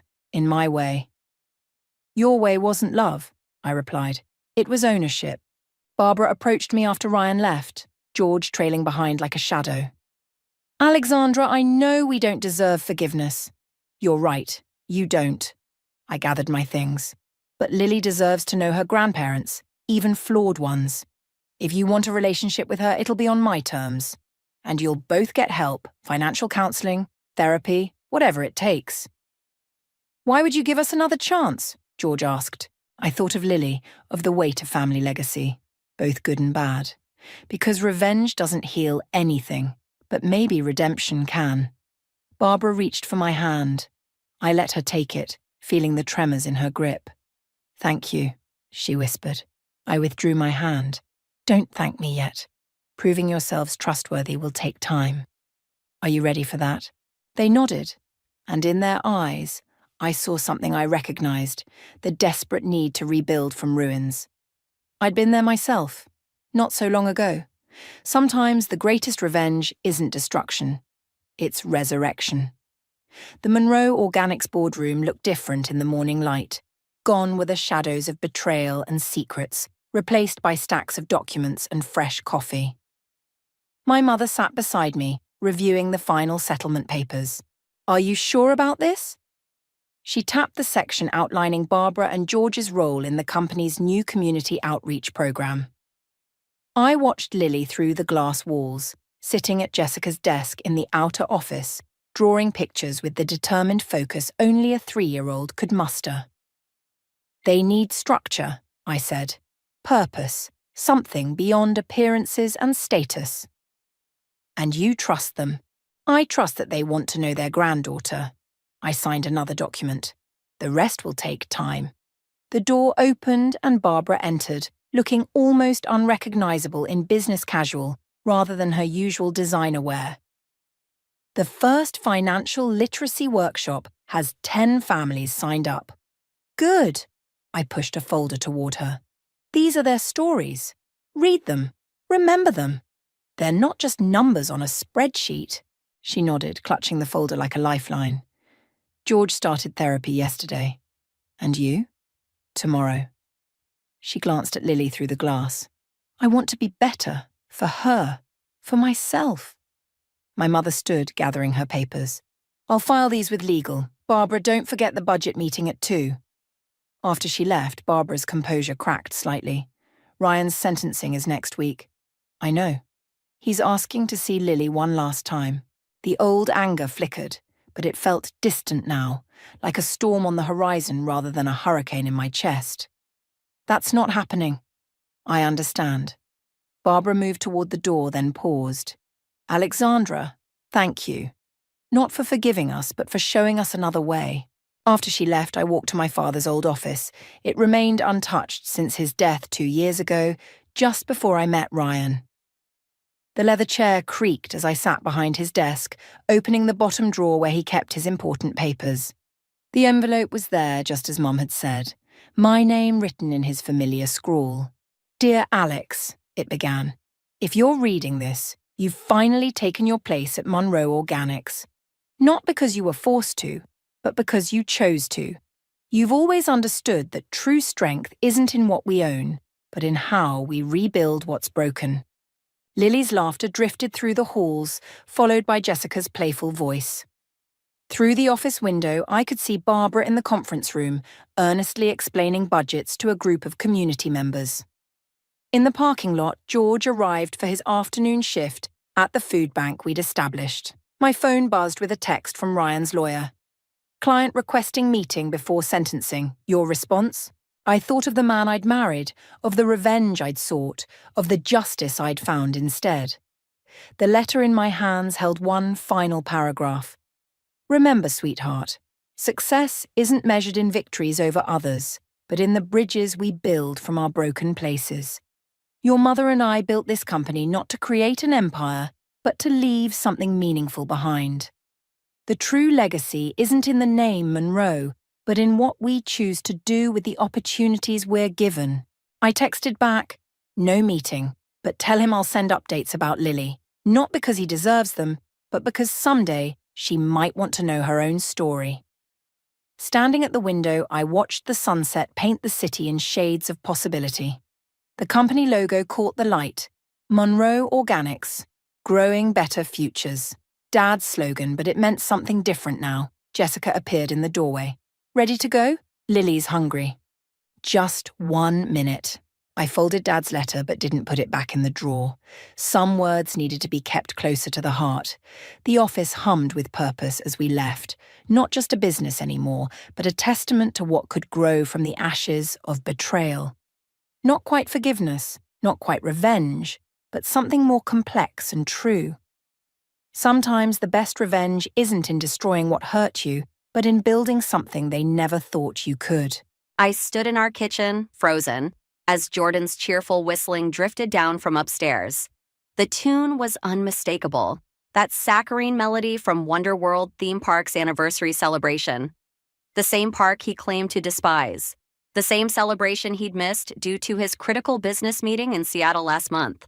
My name is Paisley, and I've spent the last 3 months living in my in-laws' oversized Victorian house, surrounded by judgmental stares and passive-aggressive comments about everything from my career choices to the way I load the dishwasher. But right now, that stupid theme park jingle was drowning out everything else. Morning, sweetheart. Jordan bounded down the stairs, his hair still wet from the shower. He kissed my cheek, leaving a damp spot that made my skin crawl. You're up early. Catchy tune, I said, stirring my coffee with mechanical precision. Where'd you pick that up? His movement stuttered for just a fraction of a second as he reached for the coffee pot. Oh, probably from a commercial or something. I pulled out my phone, scrolling through my social media feed while he rattled on about his upcoming business trip. There it was, 3 weeks ago, buried in my timeline. A photo of Wonderworld's grand anniversary celebration, complete with fireworks and that damn song playing on repeat for 12 hours straight. Mother wants us to join them for dinner tonight, Jordan said, adjusting his tie in the reflection of the microwave. She's making her famous pot roast. The one she knows I can't eat because of my allergies. I took another sip of coffee. How thoughtful. Paisley, please, she's trying. Is she? Like you're trying to remember where you heard that song? His phone buzzed. He glanced at it, and something in his expression shifted. Listen, I need to head out early. Big presentation today. I watched him gather his things, noticed how he angled his phone away as he typed out a response. Break a leg, I said, the words tasting like ash in my mouth. The moment the front door closed, I was on my laptop. It took less than 5 minutes to find the post, a photo of Jordan at Wonderworld, his arm around a gorgeous blonde. The caption read, Best weekend ever with my love. Yard Wonderworld, Najgar anniversary, nature blessed, posted by Chloe Wilson. My mother-in-law's heels clicked against the hardwood floors. Paisley, dear, you really should dress before noon. It sets a poor example. I closed the laptop, fighting the urge to throw it across the room. Sorry, Lorraine. I was just checking some work emails. She pursed her lips. Well, I hope you'll make an effort for dinner tonight. Harold's bringing his golf partner and his wife. Actually, I'm not feeling well. Maybe another time. Jordan already confirmed you'd both be there. Her tone left no room for argument. 6 o'clock sharp. As she clip-clopped away, I reopened the laptop. Chloe Wilson's profile was public, filled with photos of her and Jordan at restaurants, parks, movies, places he'd been too busy to take me. Their relationship timeline matched perfectly with his increased business trips. My phone lit up with a text from Jordan. Running late tonight? Meet you at dinner? I typed back okay and set the phone down. The coffee had gone cold, but I barely noticed as I kept scrolling through their documented romance. 3 months of lies, all while I lived under his parents' roof, enduring their constant criticism and helpful suggestions about how to be a better wife. The Wonderworld song was stuck in my head now, a mocking soundtrack to my unraveling marriage. But as I stared at photo after photo of my husband's secret life, something else began to take shape, a plan that would make them all pay for treating me like a fool. I closed the laptop and headed upstairs to get dressed. After all, I had a dinner party to prepare for. The dining room felt like a courtroom, with Lorraine presiding as judge from her end of the polished mahogany table. Every clink of silverware echoed like a gavel, punctuating another silent indictment. Paisley, dear. Lorraine's voice dripped honey-coated venom. You barely touched your pot roast. I made it especially for tonight. I pushed the allergen-laden meat around my plate. It looks lovely, but you know I'm allergic to mushrooms. Oh, that's right. She widened her eyes in mock surprise. I completely forgot. Again. Harold's golf partner, Dr. Matthews, cleared his throat.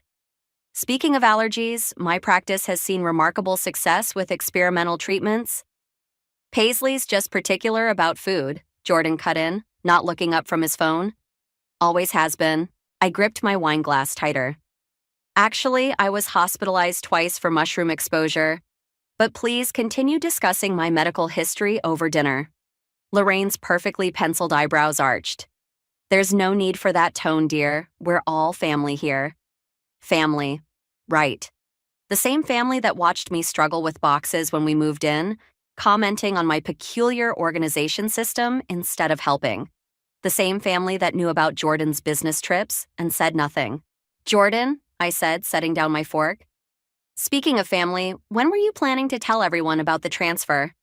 His head snapped up from his phone. What transfer? The one you mentioned last week, to the Seattle office?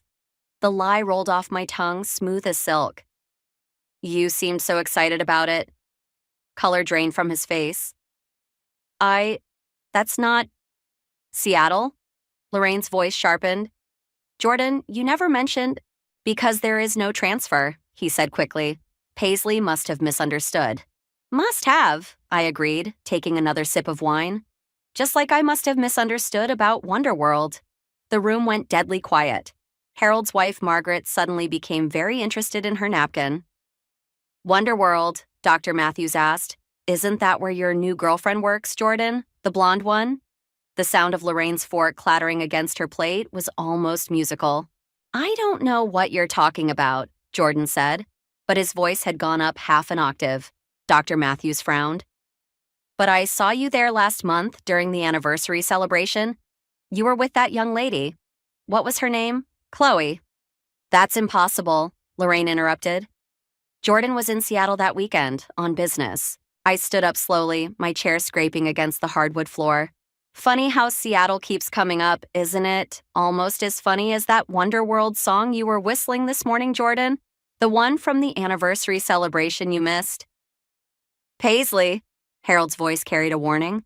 This isn't the time or place.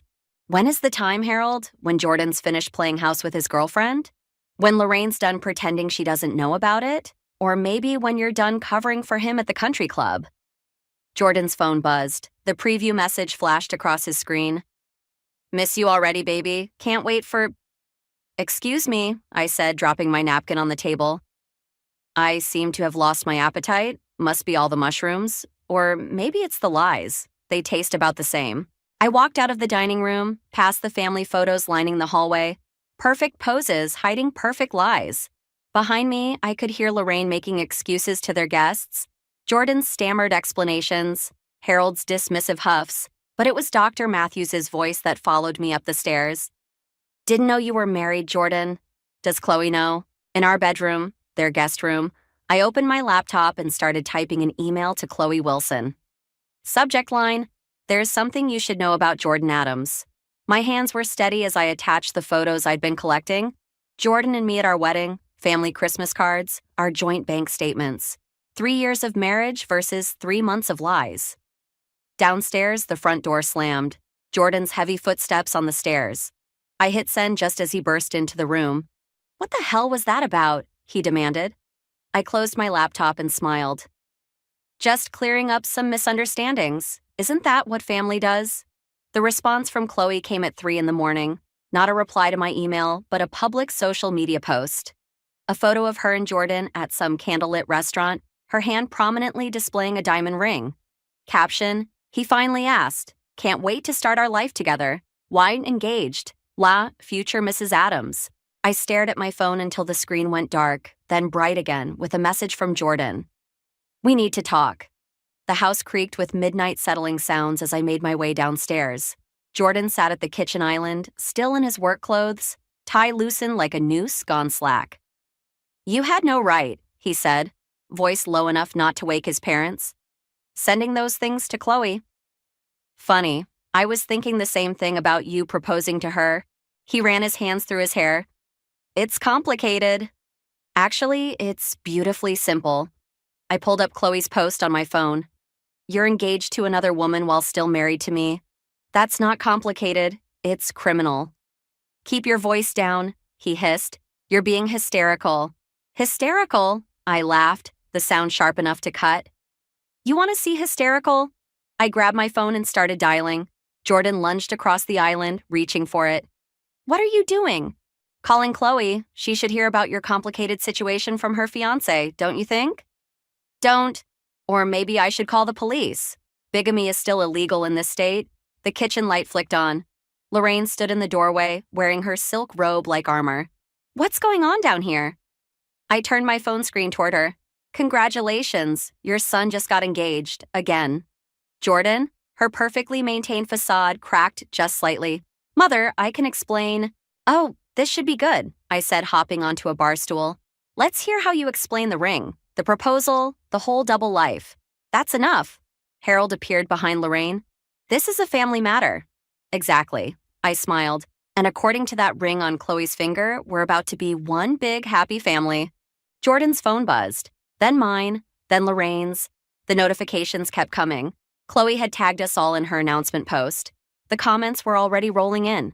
Congratulations mixing with confused questions about who exactly this Jordan Adams was. We need to contain this, Harold said, already reaching for his phone. I'll call Richard at the club, get ahead of... No. Jordan's voice was flat. No more covering up. No more lies. He turned to me. You want the truth? Fine. I love Chloe. I've been trying to find a way to tell you. By proposing to someone else? By moving on. He slammed his hand on the counter. You're so caught up in being the perfect wife, living this perfect life. Perfect. I gestured around us. Living with your parents, enduring your mother's constant criticism, watching you lie to my face day after day. That's your idea of perfect? You're the one who wanted to move in here. Because you lost your job and couldn't afford our apartment. Because you said it would be temporary. The truth burst out of me like shrapnel. Because I believed you when you said you loved me. Silence fell, heavy and suffocating. Lorraine's phone kept buzzing with notifications. Harold was already typing furiously on his, probably calling in favors to contain the scandal. I think, I said, my voice steady despite the trembling in my hands, it's time we all stopped pretending. I walked to the front door, grabbed my car keys from the hook. Where are you going? Jordan called after me. To meet my future sister-in-law. I turned back one last time. Unless you'd like to tell her yourself? The door closed behind me with a satisfying thud. In my car, I pulled up Chloe's contact information, not her social media this time, but her work address at Wonderworld. My hands weren't shaking anymore as I typed it into my GPS. Sometimes the best revenge isn't served cold. Sometimes it's served with a smile and a wedding planning binder full of receipts. Wonderworld's employee parking lot was empty except for a few cars, including a white Prius with a "Just Engaged" banner across the back window. I parked next to it, hands gripping the steering wheel as I watched Chloe emerge from the staff entrance, still wearing her character costume minus the headpiece. She was younger in person, practically glowing with the kind of happiness I remembered feeling once, the kind that comes before the fall. Chloe Wilson? She turned, smile bright and professional. Yes? Oh, you must be here about the wedding planning position. I just posted that this morning. Not exactly. I held up my left hand, wedding ring catching the security light. I'm Paisley Adams, Jordan's wife. The color drained from her face so quickly I thought she might faint. His, what? Wife? 3 years next month. I pulled out my phone, showing her our wedding photos. Though I suppose that anniversary's canceled now. She backed away, shaking her head. This isn't... He said he was divorced. He showed me the papers. Papers? Something cold settled in my stomach. What papers? Chloe fumbled with her bag, pulling out a manila envelope. Inside were divorce documents dated 6 months ago, with what appeared to be my signature at the bottom. My signature. Forged. He said you agreed to keep it quiet, she whispered, because of his parents' social standing. I laughed, the sound hollow even to my own ears. Of course he did. Did he also tell you about the trust fund he gets access to when he turns 31? The one that requires him to be married? Her eyes widened. What? Let me guess. He proposed right after meeting your mother, Diane Wilson, the family court judge? Chloe sank onto a nearby bench. How did you... Because Jordan doesn't do anything without an angle. I sat beside her, keeping my distance. The trust fund requires marriage to someone from a respectable family. Your mother's position would qualify. But he's already married to you? Not according to these papers. I held up the forged documents. With these, he could marry you, access the trust fund, then claim ignorance when the forgery's discovered. By then, the money would be his. Her engagement ring caught the light as she covered her mouth. Oh God, the prenup he asked me to sign? Let me guess, it had a clause about not contesting any financial decisions? She nodded, tears spilling over. I thought he was being romantic, protecting our future together. He was protecting something all right. I pulled out my own envelope.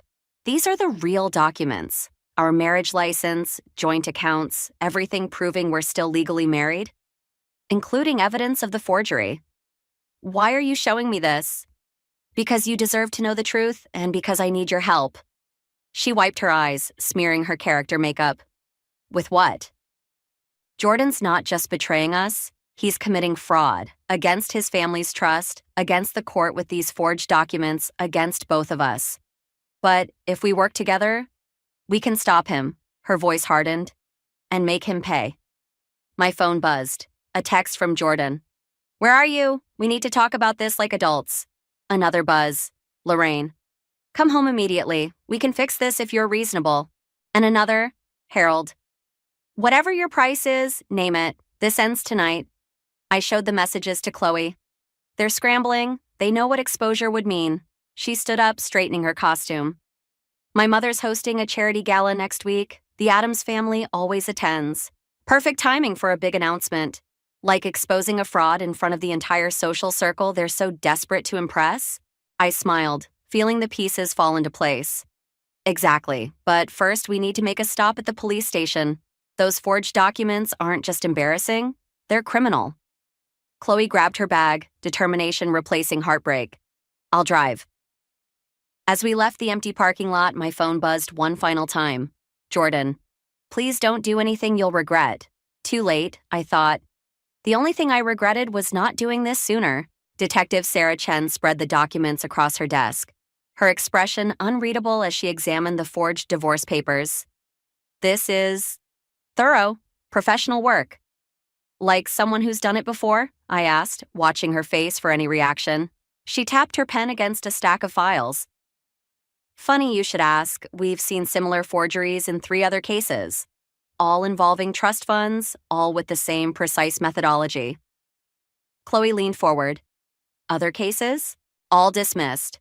Detective Chen's mouth tightened. The victims suddenly became uncooperative.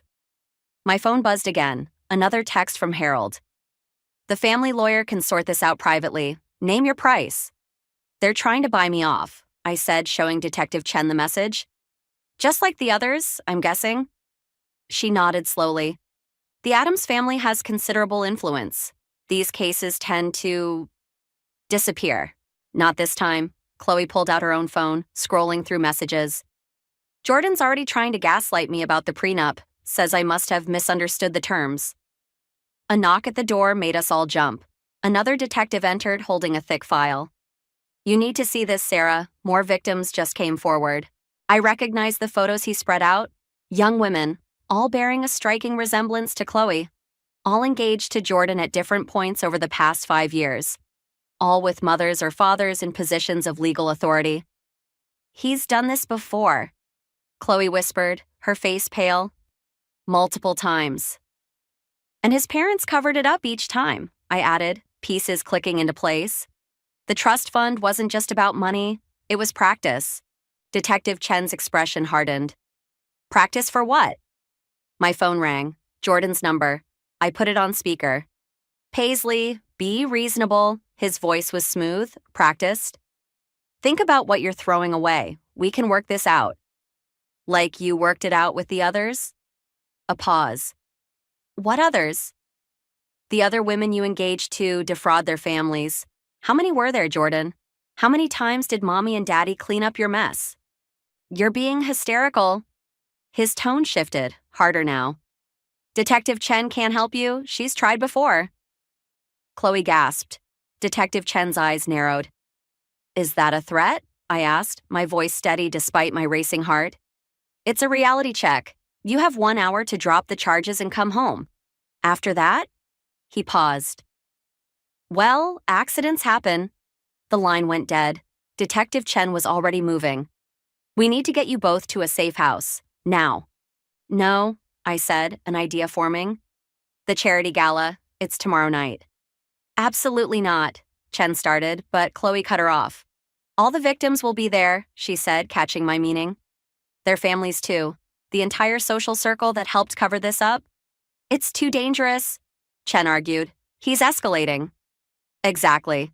I pulled out my invitation, and for once we know exactly where he'll be, with witnesses, with evidence, with everyone who helped him get away with it. My phone buzzed one final time. A message from Lorraine. Don't force our hand, dear. Some scandals can't be survived. I showed it to Detective Chen. They're right. Some scandals can't be survived. That's counting on. She studied the message, then looked at the photos of Jordan's previous victims. Finally, she nodded. We'll need backup in place, and you'll both wear wires. One condition, I said, picking up the forged divorce papers. We do this my way. No arrests until everyone sees exactly who they've been protecting. Chloe touched her engagement ring, then slowly slipped it off. Time to give Jordan the proposal he deserves. Outside the police station, thunder rolled across the sky. A storm was coming. Perfect weather for what we had planned. You realize, Detective Chen said as we left, this could backfire spectacularly. I thought of all the women in those photos. Of Chloe. Of myself. That's what they're counting on, but they forgot something important. What's that? Hell hath no fury like women scorned, especially when they work together.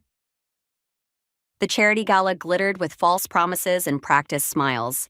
I adjusted my wire for the 10th time, watching Jordan work the room with Chloe on his arm. Detective Chen's voice crackled in my earpiece. All units in position, wait for my signal. Lorraine intercepted me before I could reach the stage. I warned you about forcing our hand. Her smile never wavered as she gripped my arm. The detective's evidence disappeared an hour ago, along with those other women's statements. My stomach dropped. What did you do? What we always do, dear, protect the family name. She sipped her champagne. Harold's associates are quite thorough. Across the room, I spotted Chloe's mother, Judge Wilson, in heated conversation with Harold. Money was exchanging hands beneath the napkin. It's over, Paisley, Lorraine continued. Be smart, take the settlement, and disappear. My earpiece crackled again, static this time. The connection was dead. Jordan approached, his practiced smile perfect as ever. Dance with me, not a request. On the dance floor, his grip was steel. I told you they couldn't help you, he whispered, but you just had to push. Like those other women pushed? I kept my voice steady. How many, Jordan? Enough to perfect the technique. He spun me elegantly. Though I admit you've been my favorite challenge. The detective is currently dealing with some unfortunate allegations about evidence tampering. His smile never faltered. Amazing what a judge's signature can do. I saw Chloe watching us, confusion crossing her face. The other victims were here too, scattered throughout the crowd, all with that same lost look. All their evidence gone. All their support vanished. Face it, Jordan said. You've lost. But I'm willing to be generous. Take the money. Start over somewhere else. Or what? Or join the others in questioning your sanity publicly. He nodded toward Judge Wilson. A few signed committal papers can do wonders for keeping people quiet. The music ended. Jordan released me with a flourish, returning to Chloe's side. I watched him kiss her cheek, saw her mother beam with approval. My phone buzzed. Detective Chen. Evidence compromised, investigation suspended. I'm sorry. Another message from Harold. The papers are ready. Sign tonight or face the consequences. I looked around the glittering ballroom, at all the powerful people who'd helped cover Jordan's tracks. At the women he'd victimized, now scattered and silenced. At Chloe, still believing in her perfect fairy tale. My hand brushed the USB drive in my clutch, the one containing every document, every photo, every piece of evidence I'd gathered. The one Jordan didn't know about, the one that could destroy everything. But as I reached for it, doubt crept in. How many lives would I ruin? How many careers would I destroy? And would anyone even believe me now that the official investigation was dead? Lorraine appeared at my elbow, legal papers discreetly folded in her hand. Your choice, dear. Sign now or we'll handle this our way. I took the papers, feeling the weight of defeat. The USB drive seemed to burn in my clutch, filled with truth that might never see light. Jordan raised his glass, preparing to make his engagement announcement. Chloe beamed beside him, Judge Wilson proudly watching her daughter's moment. My phone buzzed one final time. An unknown number. Don't give up. We believe you. I looked up, scanning the crowd. One by one, Jordan's previous victims met my gaze. Silent, waiting, ready. Well, Lorraine pressed the pen into my hand. What's it going to be? I took the pen, feeling its weight, the weight of truth against power, of justice against influence, of one voice against a chorus of lies. You're right, I said, gripping the pen tighter. It's time to make my choice. The stage microphone stood empty, waiting. Jordan was about to speak. The moment of truth had arrived, and I had to decide. Take the money and run or risk everything on one final, desperate play. The pen hovered over the papers as the room held its breath. I snapped the pen in half, letting the ink stain the settlement papers black.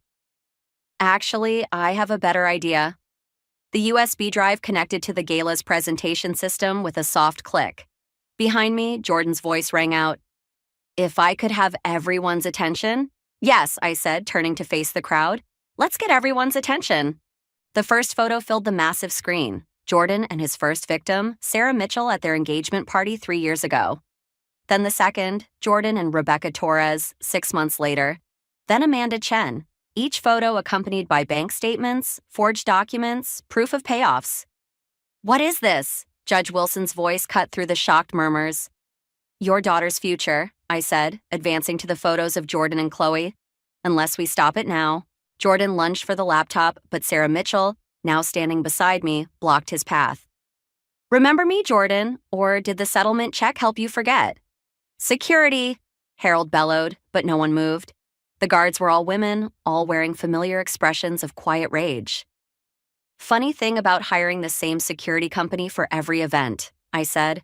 These women have seen everything, heard everything, and they're done being silent.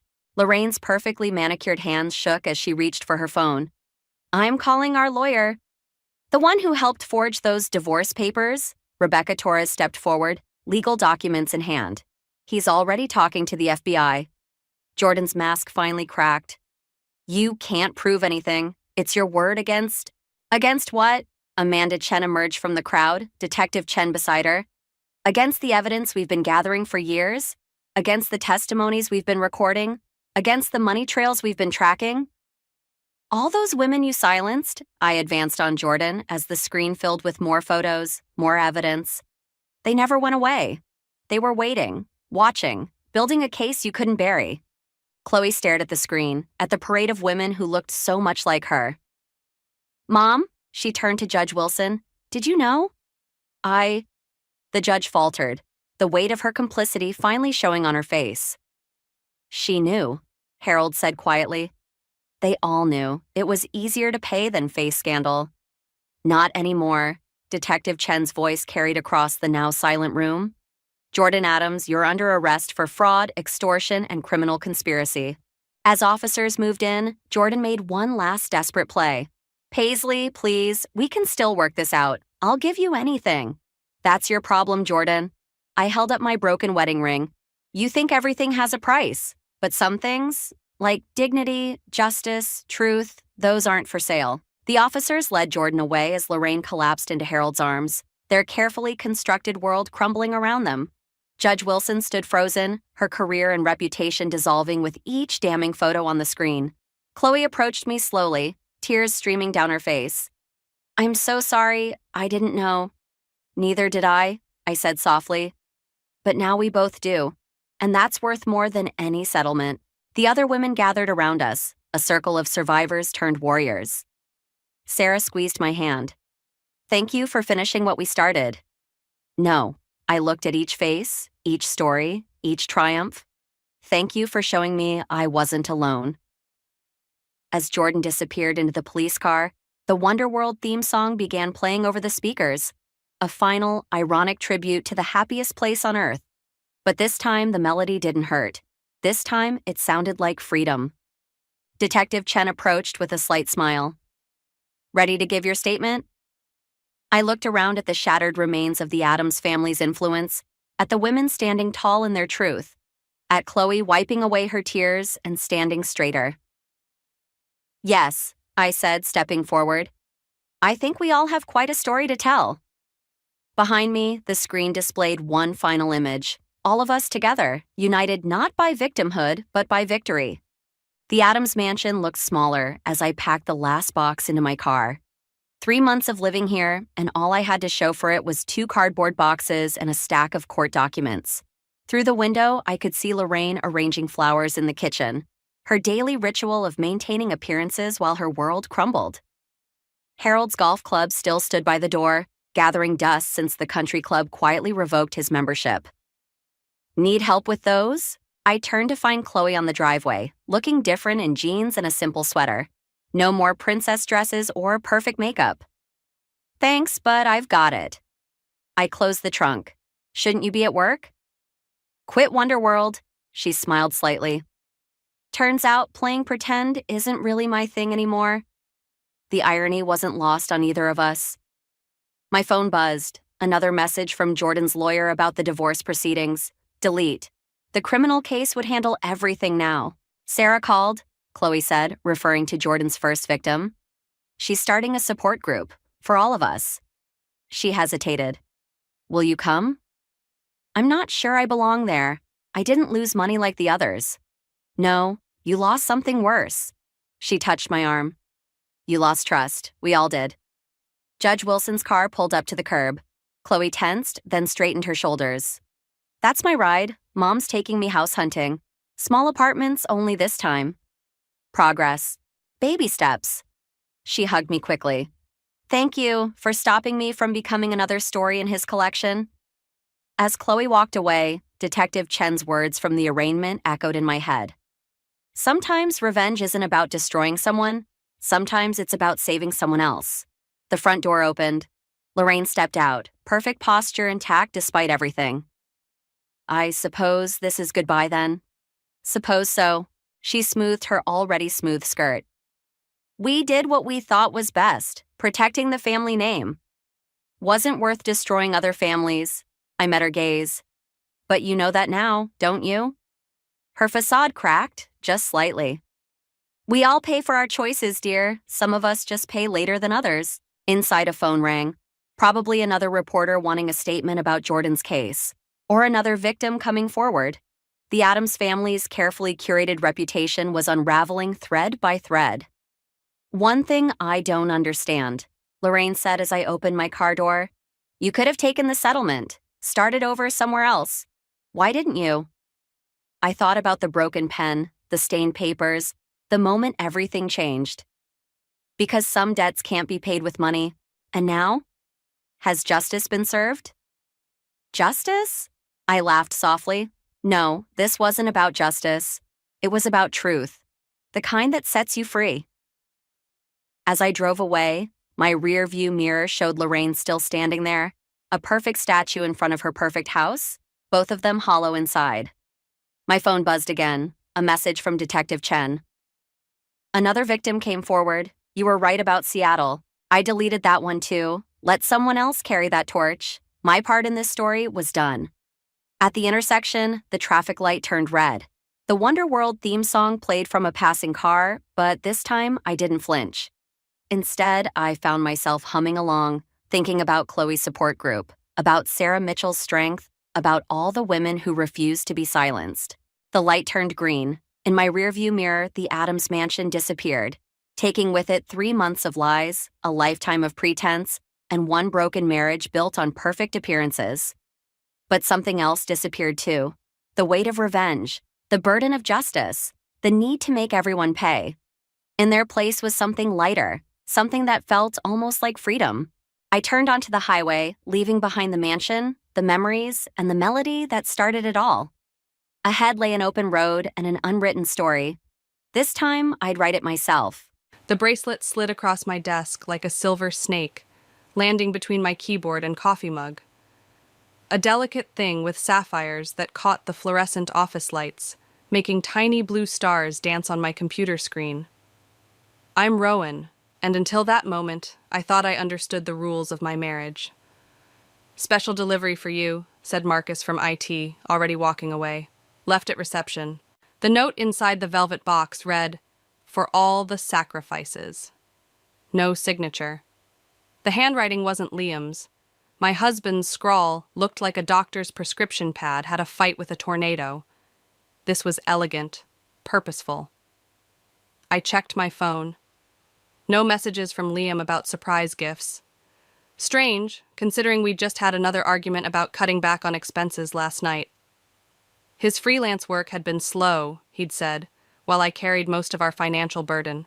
That's gorgeous, Kelly from marketing whispered, peering over my cubicle wall. Anniversary? Something like that. I slipped the bracelet back into its box, my stomach churning. The price tag was still attached, $3,200, more than our monthly mortgage payment. I called Liam, straight to voicemail. Hey, got an interesting delivery today. Call me when you can? My fingers hovered over the keyboard, tempted to Google the jewelry store name embossed on the box. Instead, I pulled up our joint bank account. The balance mocked me, barely enough to cover next week's bills. No mysterious withdrawals for expensive jewelry. My phone buzzed, a text from Liam. In a meeting, what delivery? I snapped a photo of the bracelet and sent it. 3 dots appeared, disappeared, appeared again. Finally, Must be promo gift from old client. Lucky you. The lie sat there, bold as brass. Liam hadn't had any major clients in months. He'd been networking, spending afternoons at coffee shops with his laptop, coming home with vague stories about potential projects. Everything okay? Kelly was still watching me, concern etched on her face. Fine. I forced a smile, just trying to remember if I thanked the sender. My phone buzzed again. Liam. Don't wear it to dinner tonight. Mom's sensitive about expensive gifts lately. I hadn't even mentioned dinner with his mother. Another piece of information he'd conveniently forgotten to share. The bracelet felt heavier now, weighted with unspoken questions. The rest of the afternoon passed in a blur of meetings and deadlines, but my mind kept circling back to those sapphires. Who sends a married woman jewelry? Who had Liam been meeting in those coffee shops? And why did he want me to hide it from his mother? At 5, I packed up my laptop, the velvet box burning a hole in my bag. Instead of heading home, I drove to the jewelry store listed on the box. The saleswoman's eyes lit up with recognition when I showed her the bracelet. Oh yes, the gentleman was very specific about the design. Said it had to be sapphires, his lady friend's birthstone. My birthday is in April. Diamonds. When did he purchase this? She checked her computer. Last Wednesday. Paid in cash. Last Wednesday. While I was working late, trying to land a new client to boost our income, while Liam was supposedly at a networking event. My phone buzzed. Liam again. Running late. Meet you at Mom's around 7? I stared at the message, something cold and hard forming in my chest. The bracelet wasn't meant for me. It was never meant for me. Someone had redirected it, making sure it landed on my desk instead of around another woman's wrist. I texted back, "No problem, I'll wear my new bracelet. Your mother will love it." His response was immediate, "Don't." But I already knew I would. Sometimes the best revenge starts with a simple piece of jewelry and a family dinner. I smiled at the saleswoman. "Thank you. You've been very helpful." It was time to have dinner with my mother-in-law. Evelyn's dining room felt like a stage set for a play where nobody knew their lines. The bracelet caught the chandelier light as I reached for my wine glass, exactly as I'd intended. Liam's face twitched, a micro-expression of panic I wouldn't have noticed if I hadn't been looking for it. "That's quite a beautiful piece," Grace said, her analyst's eyes missing nothing. "New?" "A gift," I replied, watching Liam drain his second glass of wine. Apparently from one of Liam's clients. Evelyn beamed, passing the potatoes. "Business must be picking up then. You've seemed so stressed about money lately." Actually, I set down my fork. I was hoping Liam could tell us more about this generous client. The jewelry store was quite interested in discussing the purchase. The silence stretched like warm taffy. Liam's knuckles went white around his wine glass. "I told you," he said, voice carefully controlled. "It was a thank you gift. For that branding project." "Which project was that, dear?" Evelyn asked. "The one with the tech startup?" "No, different client." Liam stood abruptly. "Anyone need more wine?" Grace's eyes narrowed. "Funny, I thought you said last week that all your projects were on hold." My sister-in-law, always the accountant, always tracking the numbers. I could kiss her. "Things change quickly in freelance," Liam muttered, disappearing into the kitchen. "Speaking of change," Grace continued, "I saw your car at the Grand Hotel last Tuesday. Thought about saying hello, but you seemed occupied." The potato in my mouth turned to ash. Tuesday, when Liam said he was meeting potential clients at a coffee shop. "The Grand?" Evelyn perked up. "That new luxury spa they opened there is divine, though the prices—" She whistled low. "You've been there, Mom?" Grace asked. "Oh no, couldn't afford it on a principal's pension. But my friend Margaret's daughter works there. Chloe something or other, event planner, always posting about their amenities on Facebook." My fork clattered against the plate. Liam, returning with wine, nearly dropped the bottle. "Chloe?" I tested the name, watching my husband's face. "Pretty name." "Common name," Liam said quickly. Too quickly. Grace's phone buzzed. She glanced at it, then at me, something shifting in her expression. "Rowan, didn't you mention wanting to see those investment papers I found? For that side project?" I hadn't mentioned any such thing, but I recognized a lifeline when I saw one. Yes, actually. Would now be a good time? Perfect time. Grace stood. Mom, mind if we use your study? In Evelyn's book-lined study, Grace closed the door and pulled out her phone. I wasn't sure whether to show you this, but she pulled up a banking app. I still have access to Liam's business accounts from when I helped with his taxes. Look at these transactions. Regular withdrawals. Large ones. All tagged consulting fees, but all in round numbers. All on Tuesday afternoons. How long? My voice sounded distant, even to myself. 3 months. Started right after he landed that big corporate contract. Grace's face softened. The one he said fell through. The contract that was supposed to solve our financial struggles. The one that had me working overtime to cover our bills while Liam networked and built his client base. The Grand Hotel has a lovely event space, Grace continued carefully. Perfect for a freelance graphic designer to meet with an event planner about potential collaborations. My fingers traced the sapphires on my wrist. This wasn't meant for me, was it? No, but someone wanted you to get it. Grace squeezed my hand. Question is, what are you going to do about it? Through the study window, I could see Liam in the garden, pacing, phone to his ear. His gestures were agitated, defensive. Warning someone, perhaps, about an unexpected delivery gone wrong. First, I said, unclasping the bracelet, I'm going to return this. Then I'm going to find out exactly what services my husband's been consulting on at the Grand Hotel. Grace nodded, a sharp smile playing at her lips. Need a financial analyst's help with that?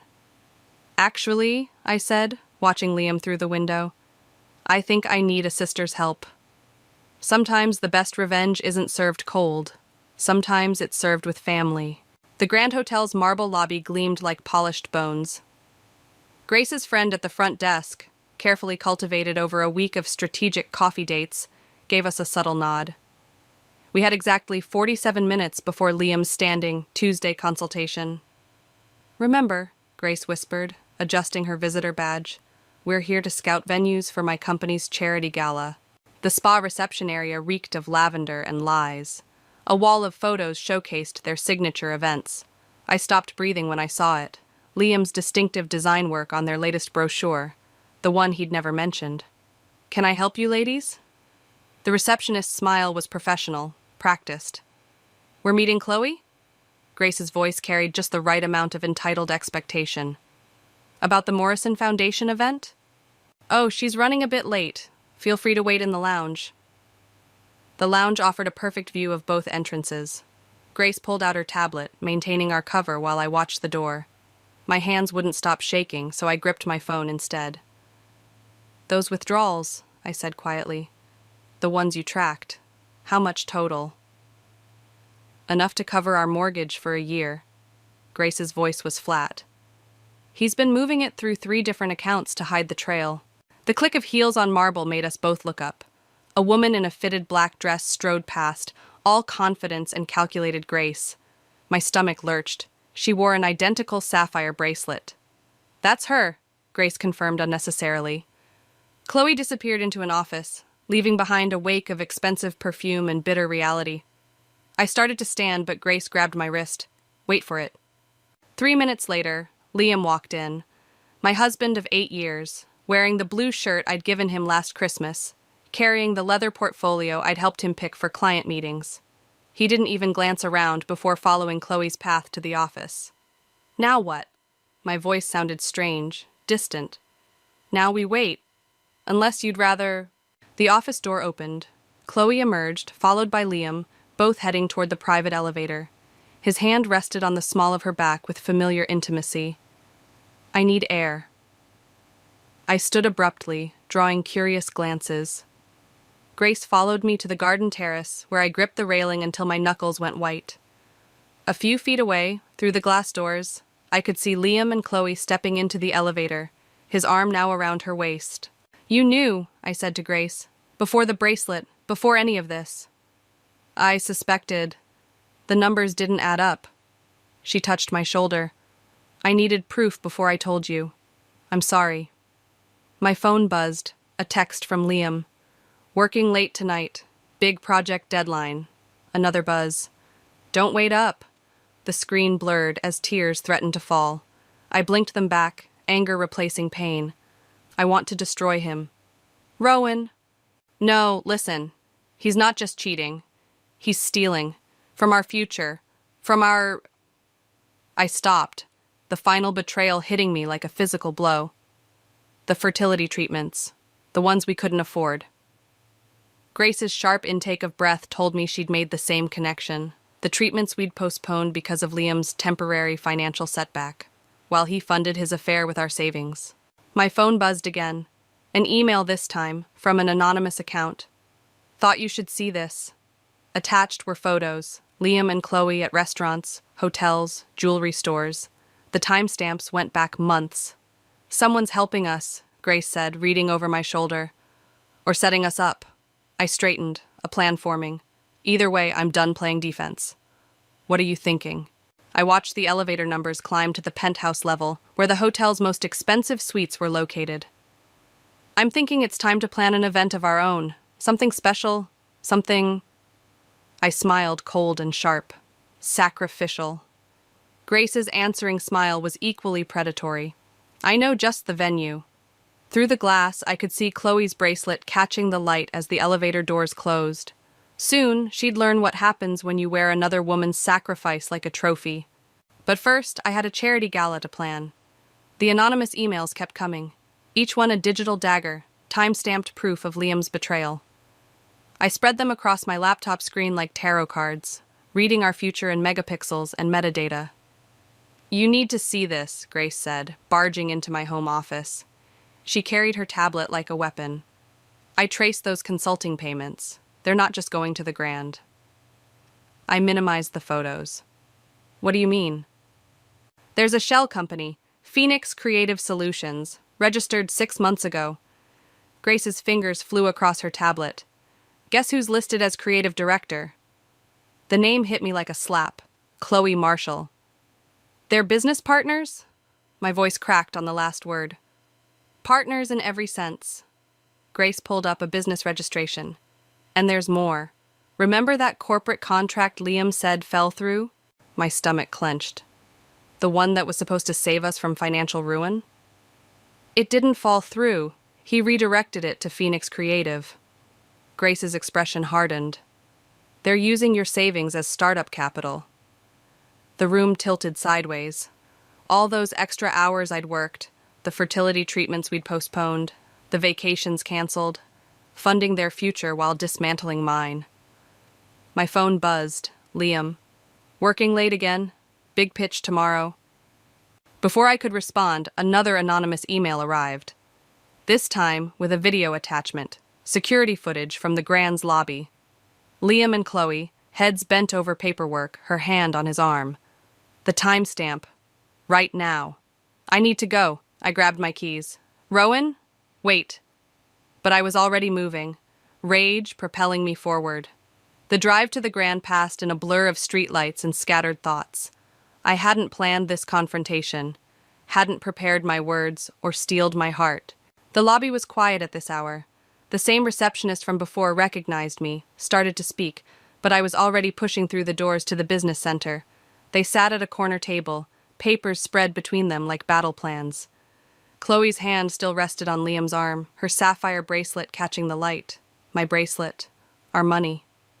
So, this is your big pitch? My voice carried across the empty room. They jumped apart like guilty teenagers. Liam's face drained of color. Rowan, I can explain. Phoenix Creative Solutions? I picked up a proposal document, their joint logo mocking me from the header. Interesting name. Rising from the ashes of our marriage? It's not what you think.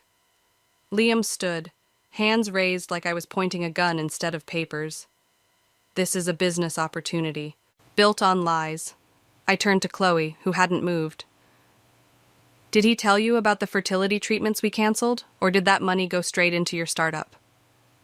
Something flickered across her face. Surprise? Guilt? Before her professional mask slipped back into place. This is a private business matter. Private? I laughed, the sound sharp enough to cut. Like those Tuesday afternoon consultations in the penthouse suite? Liam stepped forward. How did you know? I pulled out my phone, displayed the anonymous emails. Seems someone thought I deserved the truth, unlike my husband. Those emails... Chloe's voice trailed off, her eyes widening with recognition. You know who sent them. It wasn't a question. She glanced at Liam, who had gone very still. Margaret's daughter, she whispered. From reception. I had to let her go last week. Of course. Evelyn's friend's daughter. The connection I'd missed. Rowan, Liam tried again. We can work this out. The business is taking off. Once we're profitable... I gathered their proposals, their precious plans. There is no we anymore, Liam. Just like there's no more joint savings account. His face changed. What did you do? What you taught me to do. I smiled, thinking of Grace's financial maneuvering. I protected my investments. I left them there, surrounded by their schemes and lies, knowing tomorrow would bring a different kind of revelation. Because while they'd been planning their future, Grace and I had been planning something else entirely. Sometimes the best revenge isn't just about exposing lies. Sometimes it's about turning their own weapons against them. The Morrison Foundation gala invitation sat on my desk like a loaded gun. Grace had pulled strings, called in favors, and somehow managed to get Phoenix Creative Solutions hired as the event planners.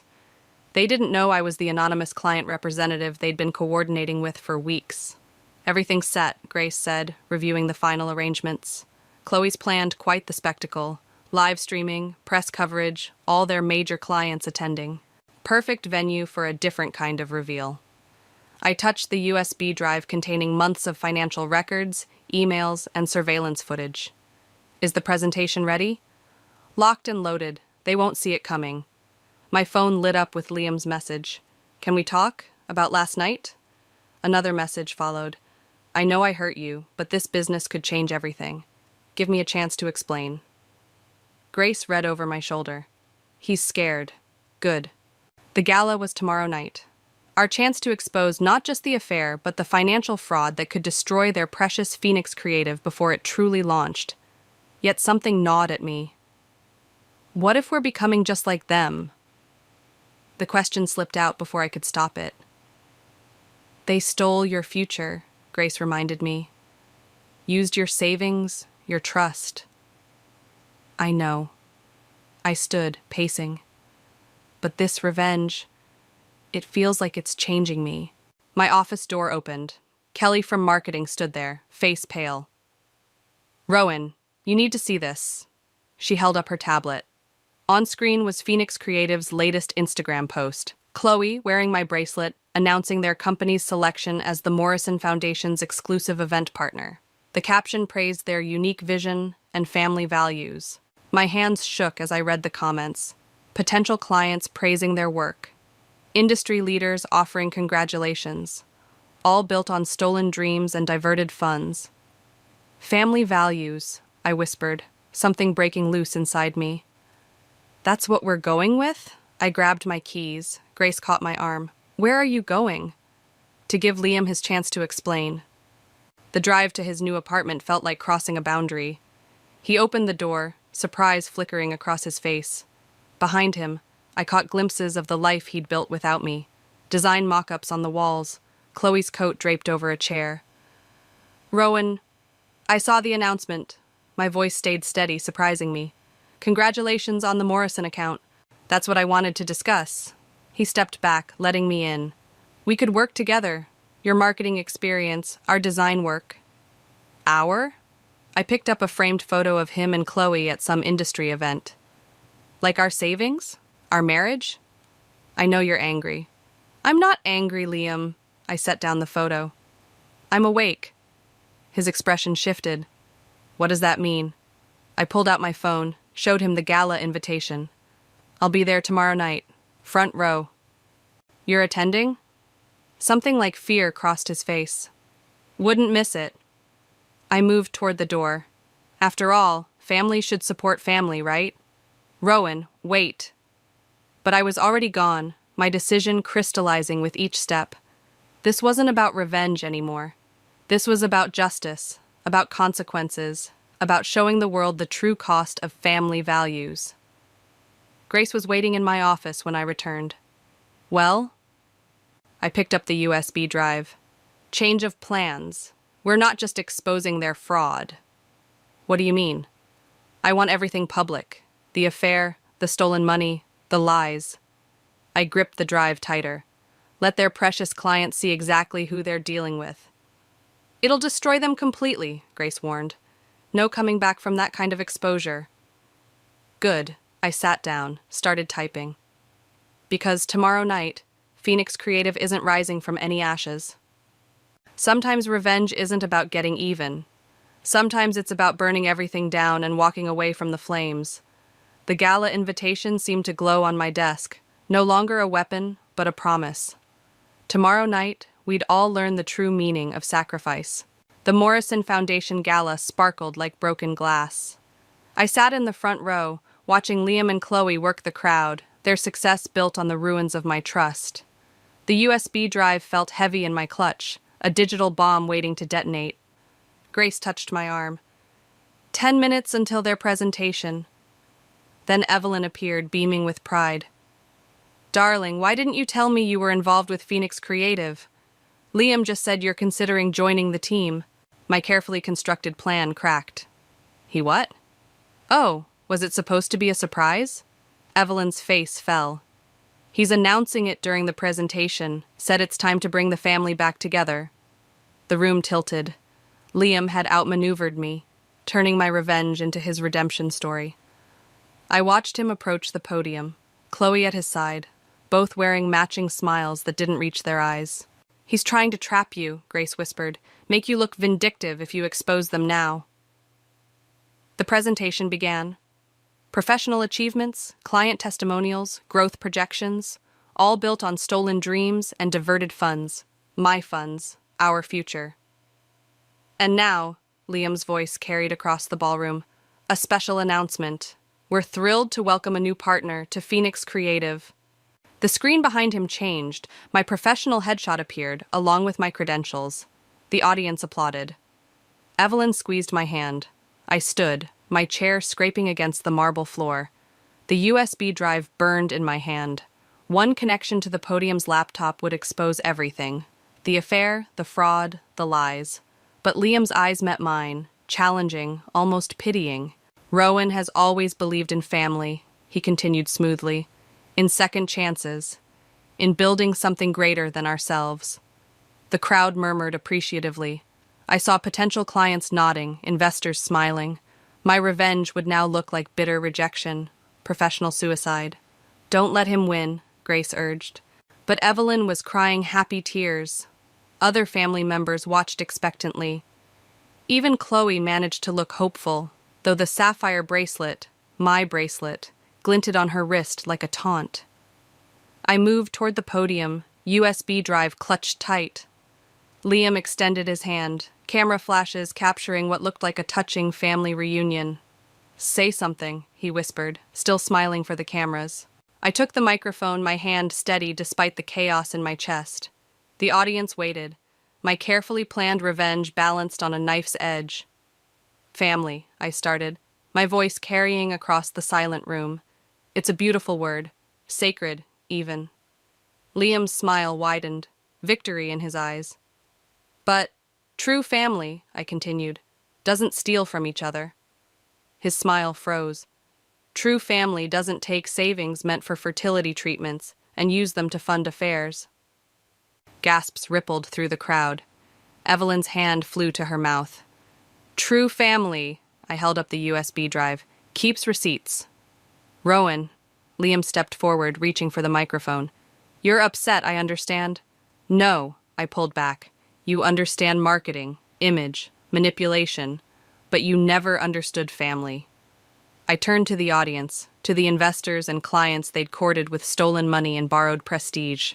Phoenix Creative was built on fraud. I have proof. Bank statements, emails, security footage. Would anyone like to see? Chaos erupted. Investors stood, demanding answers. Journalists rushed forward, cameras flashing. Chloe disappeared into the crowd, already distancing herself from the implosion. You've destroyed everything, Liam hissed, his mask finally cracking. No. I placed the USB drive in his hand. You did that yourself.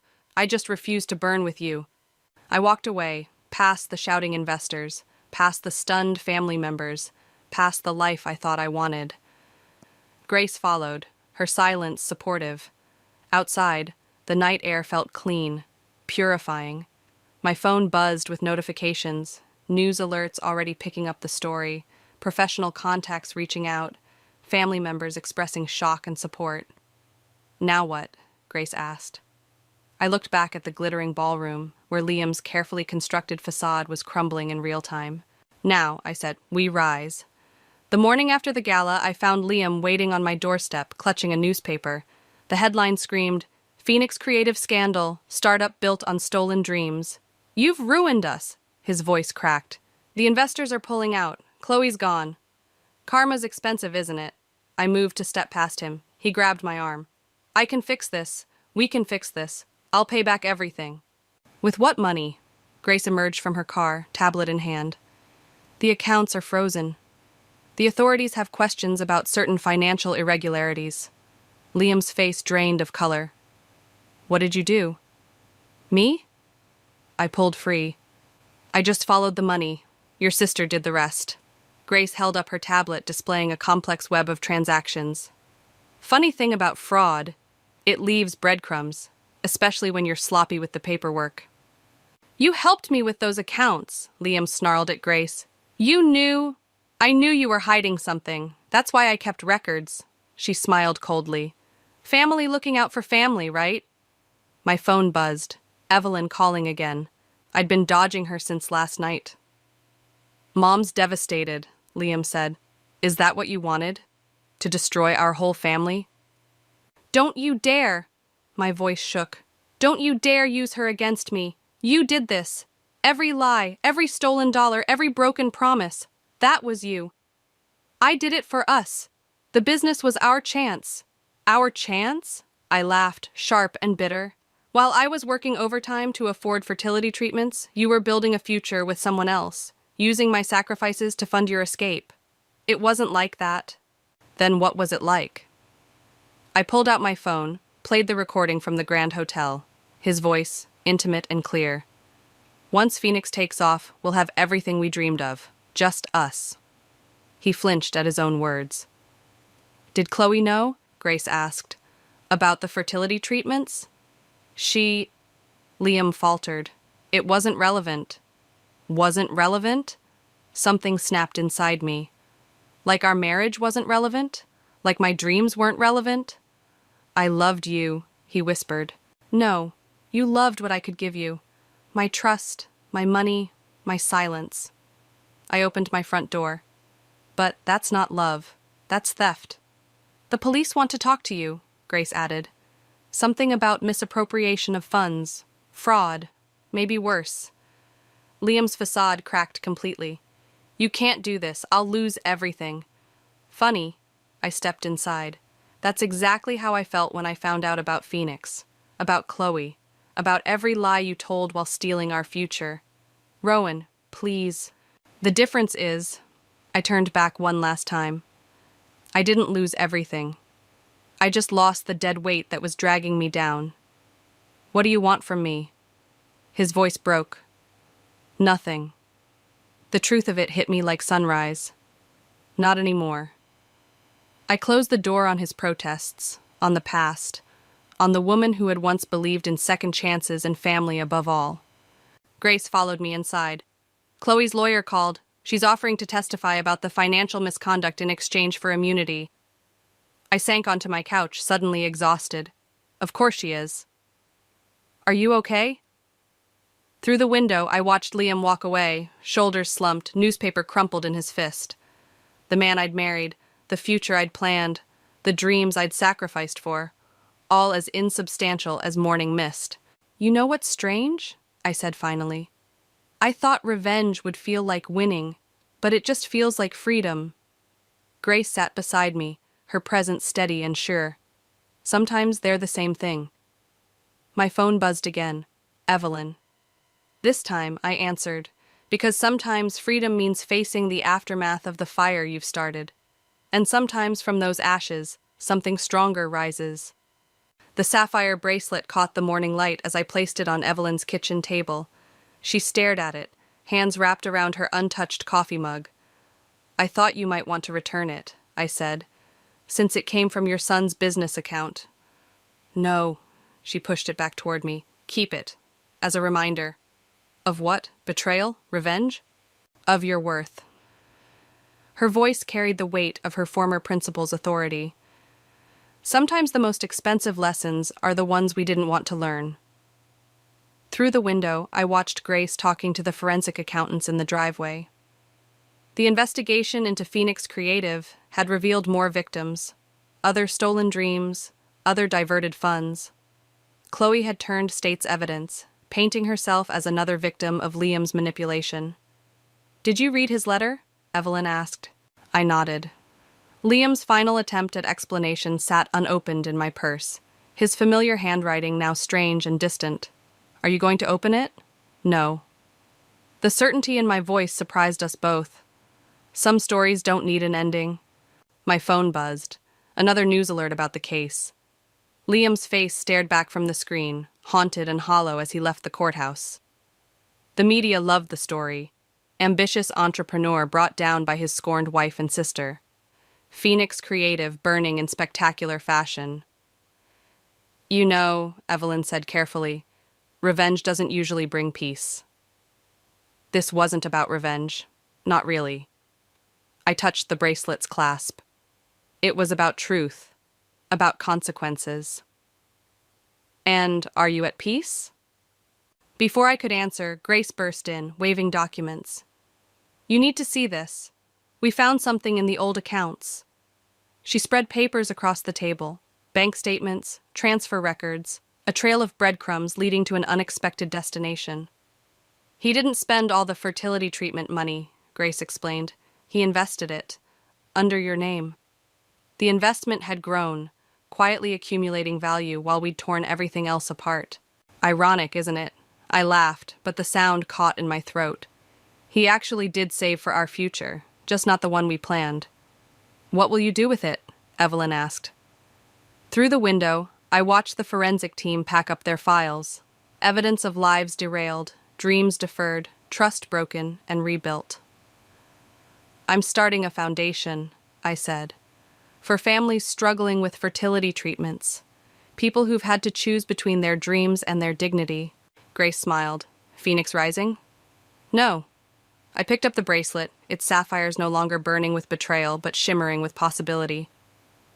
"New Dawn Foundation, because some things deserve a fresh start." "He asked about you," Evelyn said quietly, "before they took him away." "And what did you tell him?" "That sometimes the best revenge isn't destroying someone else's future, it's building your own."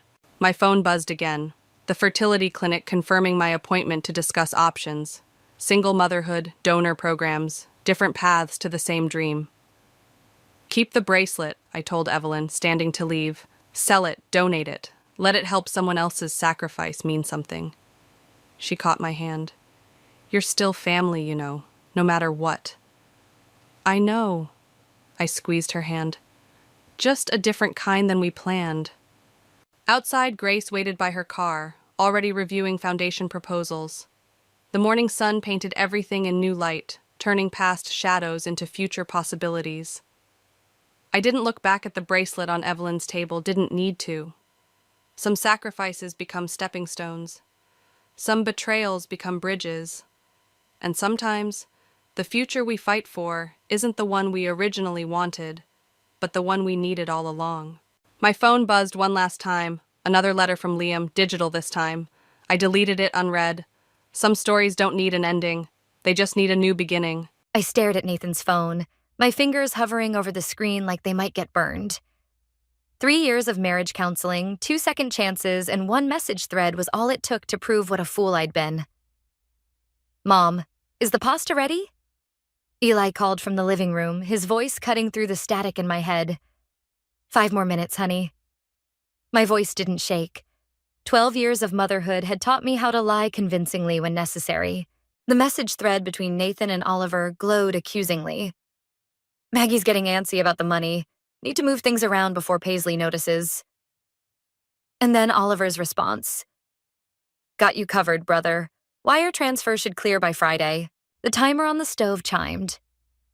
I set the phone down exactly where I'd found it, straightened Nathan's wallet beside it, and moved to drain the pasta. Steam rose in angry clouds as boiling water hit the sink. My hands performed the routine tasks while my mind raced through numbers, bank accounts, credit card statements, investment portfolios I hadn't checked in months because I'd trusted my husband to handle them.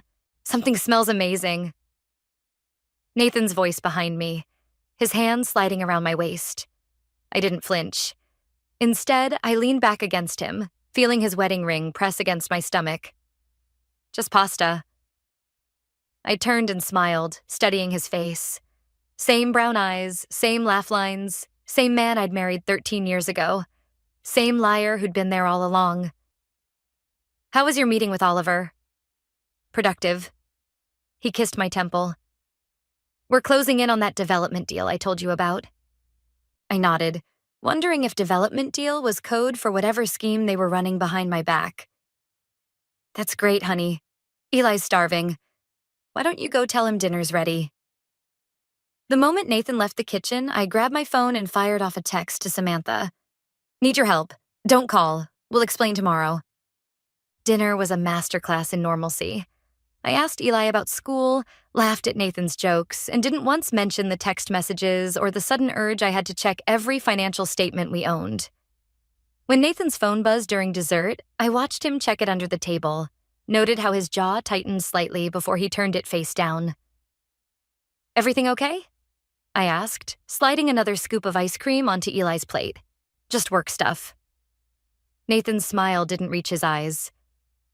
Nothing that can't wait until morning.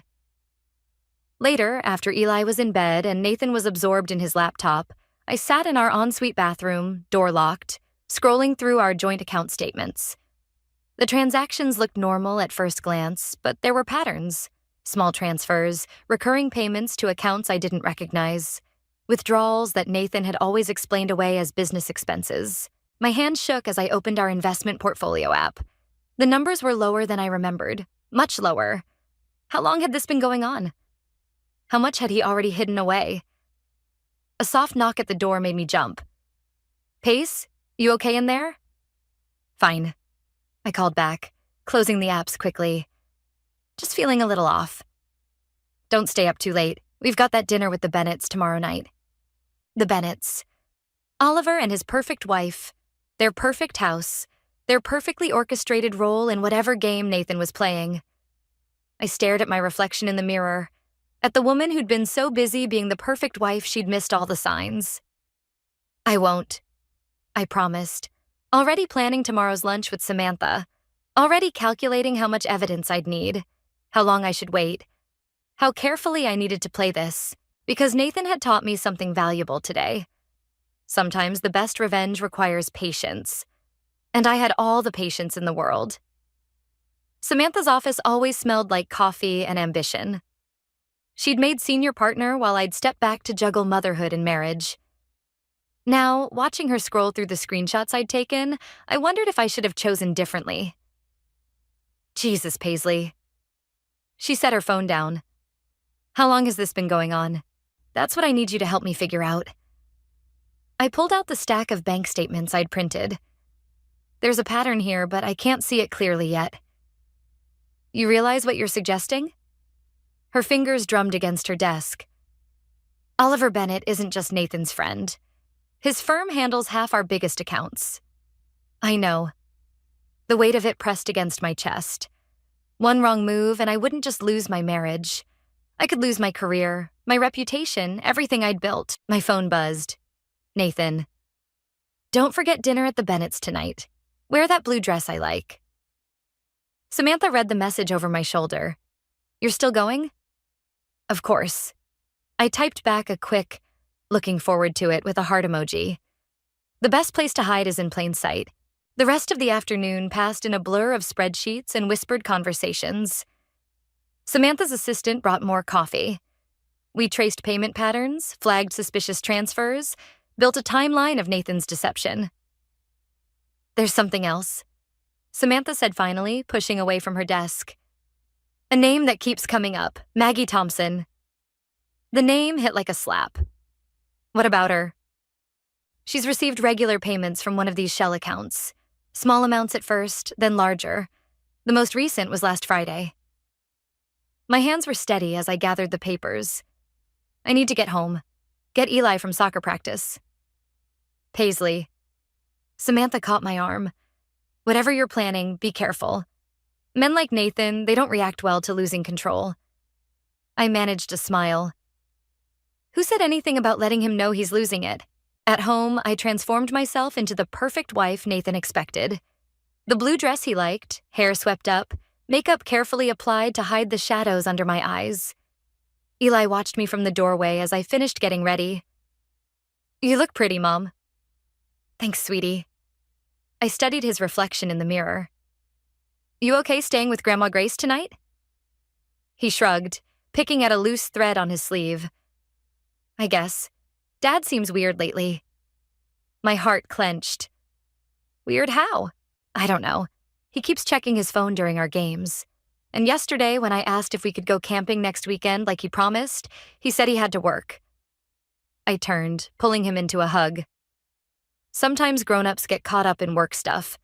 It doesn't mean he doesn't want to spend time with you. The lie tasted bitter, but I'd rather swallow poison than let my son see the truth about his father. Nathan was waiting downstairs, looking exactly like the successful businessman he pretended to be. Ready? Always. I kissed his cheek, breathing in his cologne. The same brand he'd worn when we met, when I thought his ambition was sexy rather than dangerous. The drive to the Bennetts was quiet.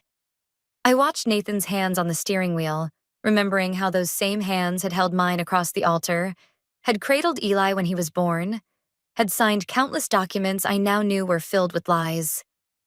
Oliver's house was exactly what you'd expect. Massive, modern, a testament to wealth carefully managed. His wife, Caroline, greeted us with air kisses and practiced charm. Paisley, that dress is stunning. She ushered us inside. Oliver's in his study with Nathan. Business never sleeps, right? I smiled, accepting the glass of wine she offered. Never does. Through the study's open door, I caught glimpses of Nathan and Oliver in heated discussion. Their voices were too low to hear, but their body language spoke volumes. Tension in their shoulders, quick glances toward the door. Caroline chatted about renovations and charity events, oblivious to the undercurrents swirling around us. I nodded in all the right places, all while cataloging every detail, every gesture, every subtle exchange between our husbands. Because somewhere in this perfect house, between the expensive wine and carefully casual conversation, was the truth about what Nathan and Oliver were planning. And I was going to find it, even if I had to burn down every bridge in the process. The coffee shop was exactly halfway between my office and Maggie Thompson's apartment. I watched her through the window, noting how her hands shook as she stirred her latte. 34, like me. Wearing a wedding ring, like me. Except her husband probably didn't know she was sleeping with mine. Mrs. Adams? Her voice wavered when I sat down. I wasn't sure. Please, call me Paisley. I smiled, the same smile I used in board meetings before going for the kill. Thank you for meeting me. She glanced at her phone. Nathan doesn't know I'm here. Nathan doesn't know a lot of things. I pulled out the bank statements, sliding them across the table. Like how to hide money properly. Color drained from her face as she looked at the highlighted transfers. I can explain. You don't have to. My voice stayed steady, even as my coffee cup rattled against its saucer. I just want to know how long. Maggie's fingers twisted her wedding ring. 8 months. But the money, that started before. Oliver said it was an investment opportunity. Oliver. The name tasted like acid. Of course he did. Nathan said you were distant, focused on your career. He said, Stop. My palm slammed the table harder than intended. A few heads turned. I don't care what he said. I care about what he did. What you both did. Her eyes filled with tears. Amateur move. I never meant to. To what? To help my husband steal from our son's college fund? To lie to my face at Oliver's parties? I leaned forward. To get pregnant? The color that had left her face rushed back. How did you... The payments changed patterns 6 weeks ago. Same time you started visiting that obstetrics clinic on Madison Street. I pulled out another paper. Nathan's been tracking your appointments on his calendar. Password protection means nothing when you use our son's birthday for everything. Maggie's hands covered her stomach protectively. He said he'd leave you. After the business deal with Oliver closes... A laugh escaped me, sharp and bitter. There is no business deal. Oliver's firm is under federal investigation for fraud. Nathan's been moving money offshore for months, preparing to run. No. She shook her head. You're lying. I pulled out my phone, played the recording I'd made at the Bennett's dinner party. Nathan's voice, slightly muffled but clear. Once the feds start looking closer, we'll need to be gone. 2 weeks, tops. Maggie's coffee cup clattered to the floor. Oh God. Here's what's going to happen. I handed her a business card. This is my lawyer's number. You're going to tell her everything. Dates, amounts, conversations. In return, I'll make sure you don't go down with them. Why would you help me? I stood, gathering my evidence. Because you're not the first woman Nathan's used, and you won't be the last. But you might be the one who helps me stop him. My phone buzzed as I left the coffee shop. Nathan. Working late tonight. Don't wait up. I texted back. No problem. Taking Eli to Mom's for dinner. Instead, I drove to Samantha's office. She was waiting with a stack of documents and a grim expression. The feds contacted me, she said without preamble. They want to know what we know. Everything's ready? She nodded. Offshore accounts traced, wire transfers documented. Oliver's whole house of cards is about to collapse. And Nathan? Once Oliver goes down, Nathan's part in it will be impossible to hide. She hesitated. Are you sure about this? There's no going back. I thought about Eli, about the future Nathan was trying to steal from him, about Maggie, another victim of his manipulations, about all the lies that had built our life together. I'm sure. I picked up my phone, dialed the number Samantha had given me. Agent Phillips, this is Paisley Adams. I'm ready to make my statement. As I detailed Nathan's crimes to the federal agent, I felt something shift inside me. This wasn't just about revenge anymore. It was about justice, about protecting not just my son, but everyone Nathan and Oliver had tried to destroy. My phone lit up with another text from Nathan. Miss you. Love you. I didn't reply. Some lies didn't deserve an answer. My mother's kitchen had always been my safe harbor, but tonight it felt like the walls were closing in. Grace stood at the sink, her back rigid as she processed everything I'd just told her. The federal agents, she said finally. They're certain about the timeline? 2 days. I traced the rim of my untouched tea. That's how long before they move on Oliver's firm. Nathan will run as soon as he catches wind of it. She turned, and I saw my own fury reflected in her eyes. With your money. With Eli's future. The words tasted like ash. Unless I stop him first. The back door creaked open, and Eli trudged in, sweaty from soccer practice. He dropped his bag, headed straight for the fridge. Dad's not coming again, is he? Grace and I exchanged glances. He's working late, honey. Right. Eli's voice was flat. Like last week, and the week before. My phone buzzed. Samantha. Need to see you now. Something's wrong. Mom, can you go? Grace squeezed my shoulder. We'll order pizza. The drive to Samantha's office felt endless. She was pacing when I arrived, holding a stack of papers. The accounts we traced? Her hands shook. They're empty. All of them. Someone moved everything within the last hour. The floor seemed to tilt beneath my feet. That's not possible. The feds were monitoring. There was a leak. She thrust a document at me. Look at the authorization signature. The name hit me like a physical blow. Caroline Bennett. Oliver's wife? My laugh sounded hysterical even to my own ears. She's been in on it the whole time? She's not just in on it. Samantha pulled up an email chain. She's running it. The whole operation, it's her company. Oliver's just the front man. The pieces clicked into place with sickening clarity. All those charity events, those perfectly orchestrated dinner parties. Caroline hadn't been oblivious. She'd been orchestrating everything. My phone rang. Nathan. I let it go to voicemail. The feds are moving tonight, Samantha said quietly. But without those accounts, we have nothing. The words tasted bitter. They'll all get away with it. Another call, unknown number. This time I answered. Hello, Paisley. Caroline's voice was silk over steel. I believe we need to talk. About how you played me? About your son's future. A pause. Meet me at the office, 1 hour. Come alone or Nathan learns exactly who's been feeding information to the feds. The line went dead. Samantha grabbed my arm. You can't go, it's a trap.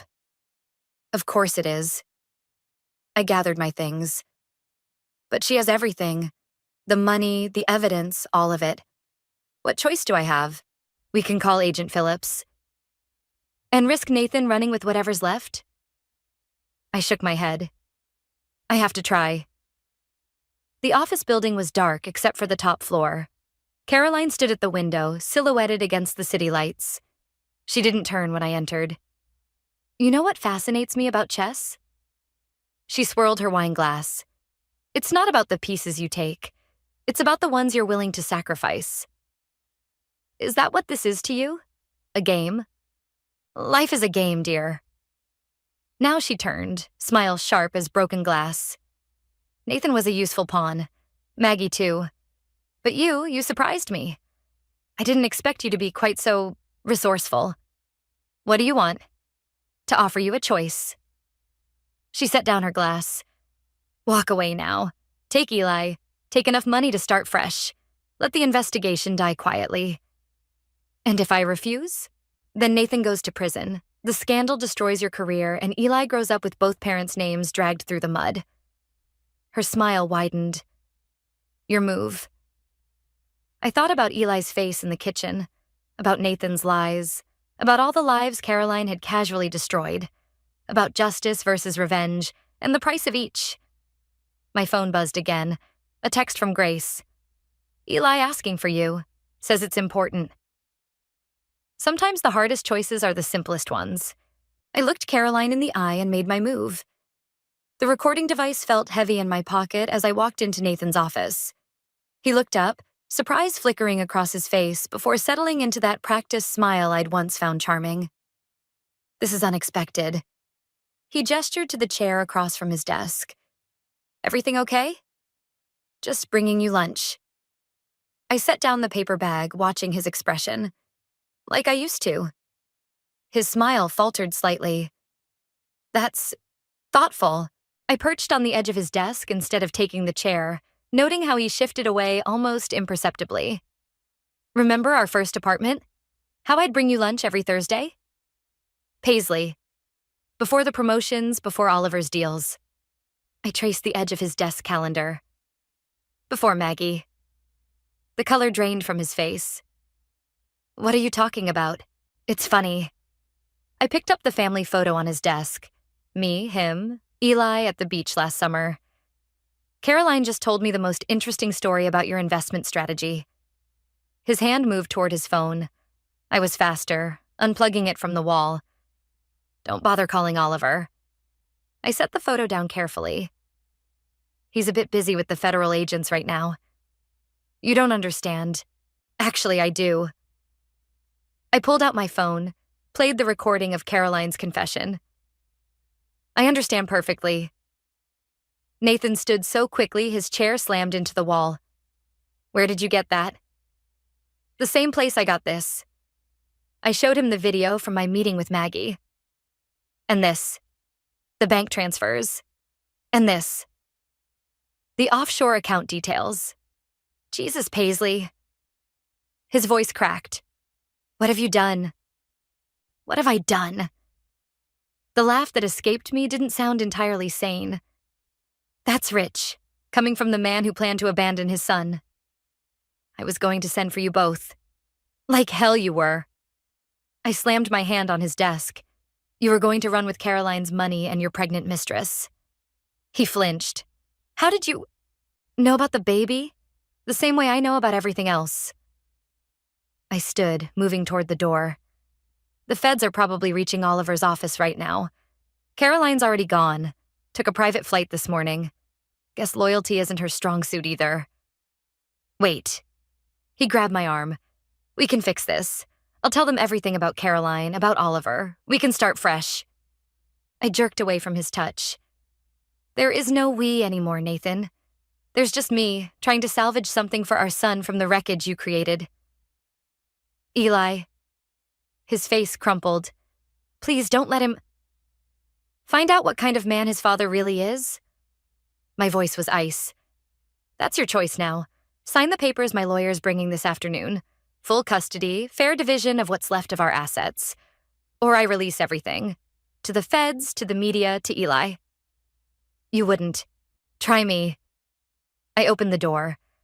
Oh, and Nathan. Maggie sends her regards. She's very cooperative when she realizes she's been played. In the elevator, my hands finally started shaking. I pulled out my phone, dialed Samantha. It's done, I said when she answered. Is everything ready? Papers are drawn up. Agent Phillips has Oliver in custody. She paused. Caroline's trail goes cold in Switzerland. Let her run. I stepped into the lobby, nodding at the security guard I'd tipped off about the impending federal raid. She's not my concern anymore. And Nathan? I watched through the glass doors as black SUVs pulled up outside. He'll sign. He cares more about his reputation than anything else. Paisley. Samantha's voice softened. Are you okay? I thought about the look in Nathan's eyes when he realized he'd lost everything. About Eli waiting at home, still believing in his father. About the years I'd spent building a life on lies. No, I admitted, but I will be. The federal agents were streaming into the building now. I stepped outside, breathing in the sharp autumn air. My phone buzzed. A text from Grace. Eli's asking about dinner. Says he wants to talk to you both. Both. As if we were still a family. As if anything would ever be normal again. I typed back. On my way. Just have to watch the world burn first. The divorce papers lay unsigned on Nathan's lawyer's desk, mocking every calculation I'd made. Through the glass wall, I watched Nathan pace in the hallway, phone pressed to his ear. Probably calling Caroline again, desperate for a lifeline that wasn't coming. Your terms are unreasonable, his lawyer said, tapping the papers. No judge would. Your client helped steal millions. I kept my voice steady. The feds have Oliver singing like a bird. How long before he implicates Nathan? The intercom buzzed. Mrs. Adams, your son's school is on line 1. My stomach dropped. Eli never called during school hours. Never. He collapsed during gym class, the nurse said. We're transferring him to Memorial Hospital. The world tilted sideways. I was running before I hung up, shouldering past Nathan in the hallway. He caught my arm. What's wrong? Eli. I jerked away. Let go. I'm coming with you. Like hell you are. But he followed anyway, and I was too focused on getting to the hospital to fight him. The drive was a blur of red lights and horns, my hands white-knuckled on the steering wheel. The emergency room was chaos. A doctor met us, speaking in that carefully measured tone they practice in medical school. Severe anxiety attack, she explained. His blood pressure was dangerously high. Has he been under unusual stress lately? Nathan and I couldn't look at each other. Can we see him? I asked instead of answering. Eli looked small in the hospital bed, monitors beeping steadily beside him. His eyes flickered between us, and I saw something there I'd never wanted to see. Fear. I found the papers, he said quietly. In Dad's office, about the money and Maggie. Nathan made a sound like he'd been punched. Son, don't. Eli's voice cracked. Just don't lie anymore, please. I moved to touch his hand, but he pulled away. Why didn't you tell me? Either of you? We were trying to protect you, I started, but the words felt hollow. By letting me think everything was fine? His heart monitor spiked. While you both planned to destroy each other? The doctor appeared in the doorway. His blood pressure's rising again. I need you both to step out. In the hallway, Nathan slumped against the wall. This is what you wanted, isn't it? To make him hate me? I wanted justice. And look what it cost. He straightened, something dangerous in his eyes. I just got a text from Oliver's wife. He killed himself in custody an hour ago. The floor seemed to drop out from under me. What? Caroline's gone. Oliver's dead. Our son is in the hospital. Nathan's laugh was bitter. Congratulations, Paisley. You got your revenge. Hope it was worth it.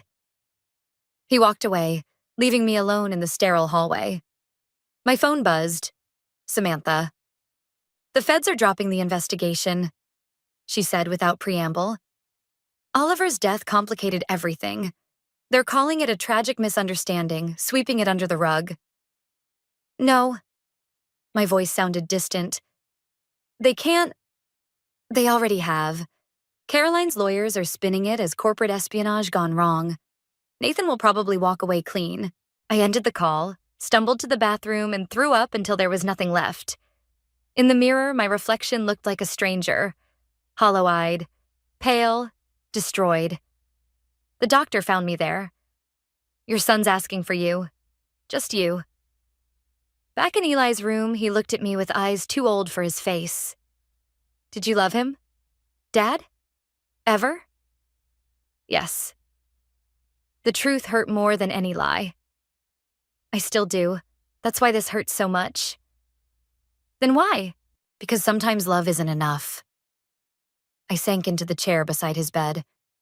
Sometimes you have to choose between justice and mercy. I chose wrong. He was quiet for a long moment. What happens now? I thought about Nathan walking away, about Oliver's death, about Caroline somewhere in Switzerland with millions of stolen dollars, about my son in a hospital bed, paying the price for adult betrayals. I don't know, I admitted. But whatever happens, I promise. No more secrets, no more revenge. Eli closed his eyes. I wish I could believe you. Outside his window, the sun was setting, painting the sky in shades of blood red. Somewhere in the hospital, Nathan was probably already planning his next move. But here, watching my son drift into uneasy sleep, I finally understood the true cost of betrayal. And it wasn't measured in dollars or revenge at all. 3 days after Eli came home from the hospital, Nathan showed up at my door at midnight. His expensive suit was wrinkled, his eyes hollow. He held up a USB drive like a peace offering. Everything's here, he said. The real accounts, Caroline's network, all of it. I didn't move from the doorway. Why now? Because Eli won't answer my calls. His hand shook slightly. And because I found Maggie in my apartment tonight, unconscious. Pills. The world tilted sideways. Is she alive? Barely. He pushed past me into the house. She left a note about the baby, about everything. In the living room, Nathan paced like a caged animal. The USB drive sat between us on the coffee table, a tiny thing to hold so much destruction. I never meant, he started, to get caught? The laugh that escaped me sounded wrong. To destroy our family? To drive Oliver to suicide? To become my father? The words exploded from him. The gambling, the affairs, the lies. I swore I'd never be him. And look at me now. You're worse. I picked up the drive. Your father only destroyed himself. You took everyone down with you. I can fix this. He moved toward me, desperate. The money's still there. Caroline's network is vulnerable. We? I backed away. There is no we anymore, Nathan. There's just the mess you made and the people you hurt trying to clean it up. Like you're innocent? His voice turned ugly. You pushed Oliver over the edge. You used Maggie. I protected our son. The words cut through his accusations. Everything I did was to protect Eli from becoming collateral damage in your games. Then why is he in therapy? Nathan's fist slammed the wall. Why won't he speak to either of us? The front door creaked. We both turned to see Eli standing there, still in his pajamas, Grace behind him with fear in her eyes. I heard yelling. He said quietly. Again. Nathan stepped toward him. Son, don't. Eli's voice cracked. Just don't. I moved to shield him, but Eli stepped around me, facing his father with shoulders straight. You want to know why I won't talk to you? His hands clenched.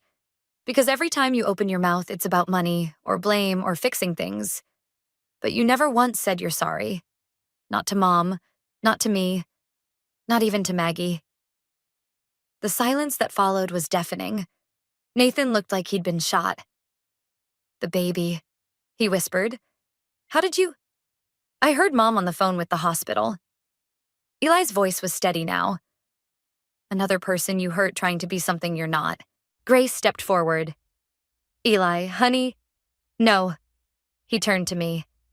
You're not better, Mom. You wanted revenge more than you wanted me to be okay. The truth of it hit like a physical blow. I sank onto the couch, the USB drive falling from my numb fingers. Nathan picked it up, stared at it like it held answers. Then, slowly, he walked to the kitchen. We heard the garbage disposal grind. When he returned, something had changed in his face. I'm sorry, he said to Eli. For everything. And you're right, I've been trying to fix the wrong things. He turned to me. I'll sign whatever you want. Full custody, asset division, all of it. No conditions. Why? I managed. Because he deserves better. Nathan looked at our son. Because you both do. Eli's shoulders sagged like a weight had lifted. What about Maggie? I'm going to the hospital now. Nathan moved toward the door. To do what I should have done months ago. Take responsibility. He paused at the threshold. I know it doesn't fix anything, but I am sorry. For becoming everything I promised I wouldn't be. After he left, Eli sat between me and Grace on the couch. No one spoke. The tick of the clock marked moments passing, a family reshaping itself in the aftermath of destruction. Finally, Eli took my hand. Can we start over? All of us? I thought about the evidence destroyed in our garbage disposal, about Nathan heading to face his responsibilities, about revenge and justice and the cost of both. Yes, I said, squeezing his hand. We can start over. Sometimes the greatest victory isn't in winning the war, but in knowing when to lay down arms.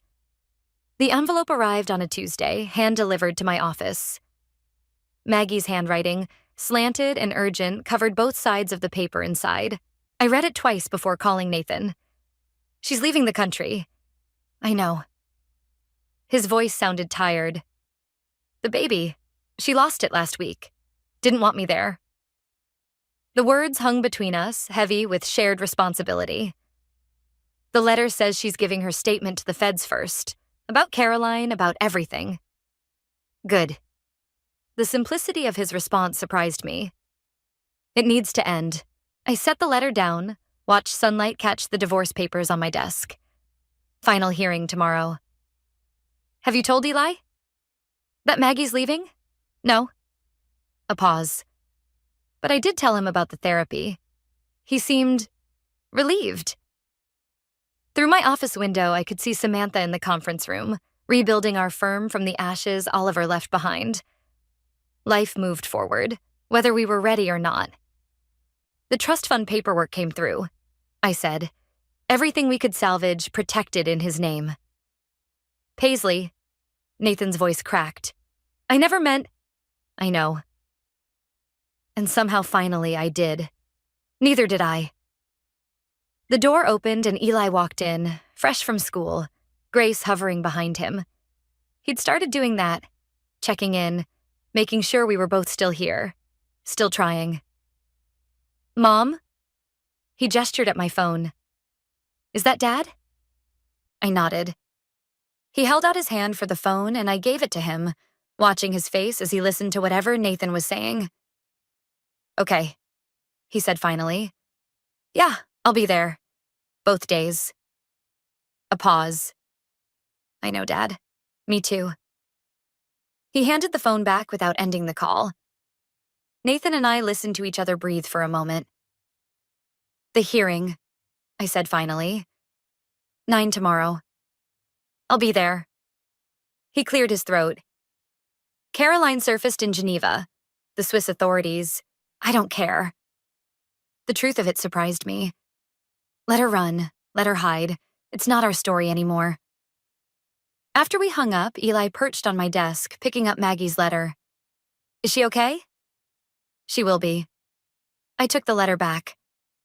Sometimes people need to leave to find themselves again. "Like you and Dad?" "No." I met his eyes. "We're not leaving. We're just changing how we stay." Grace stepped forward, her hand on Eli's shoulder. "Ready for dinner? I thought we could try that new place by the park." "Actually," Eli looked at me, "could we get pizza? At home? Like we used to?" The simplicity of his request hit harder than any revenge ever had. Of course. Later, watching Eli and Grace argue over the last slice, I opened my laptop and typed, "Dear Maggie, I received your letter. You're right. There are no winners in this story. But maybe there can be survivors. I hope you find what you're looking for. We'll make sure your statement reaches the right people. Take care of yourself. Paisley." My phone buzzed. Nathan sending Eli's therapy schedule. 2 sessions a week, alternating which parent attended. Small steps toward whatever came next. Another message followed. "Found Oliver's last letter. You should read it. Some truths need to be known, even if they hurt." I closed my laptop without responding. Tomorrow would bring enough truth, in courtrooms and therapy sessions, in careful conversations and cautious hopes. "Mom?" Eli held out a pizza slice. "Last piece. Want to share?" I moved to the couch, settling between him and Grace. "Always." The word felt like a promise, like forgiveness, like the beginning of something we hadn't quite named yet. Not happiness, exactly. Not redemption. But maybe understanding.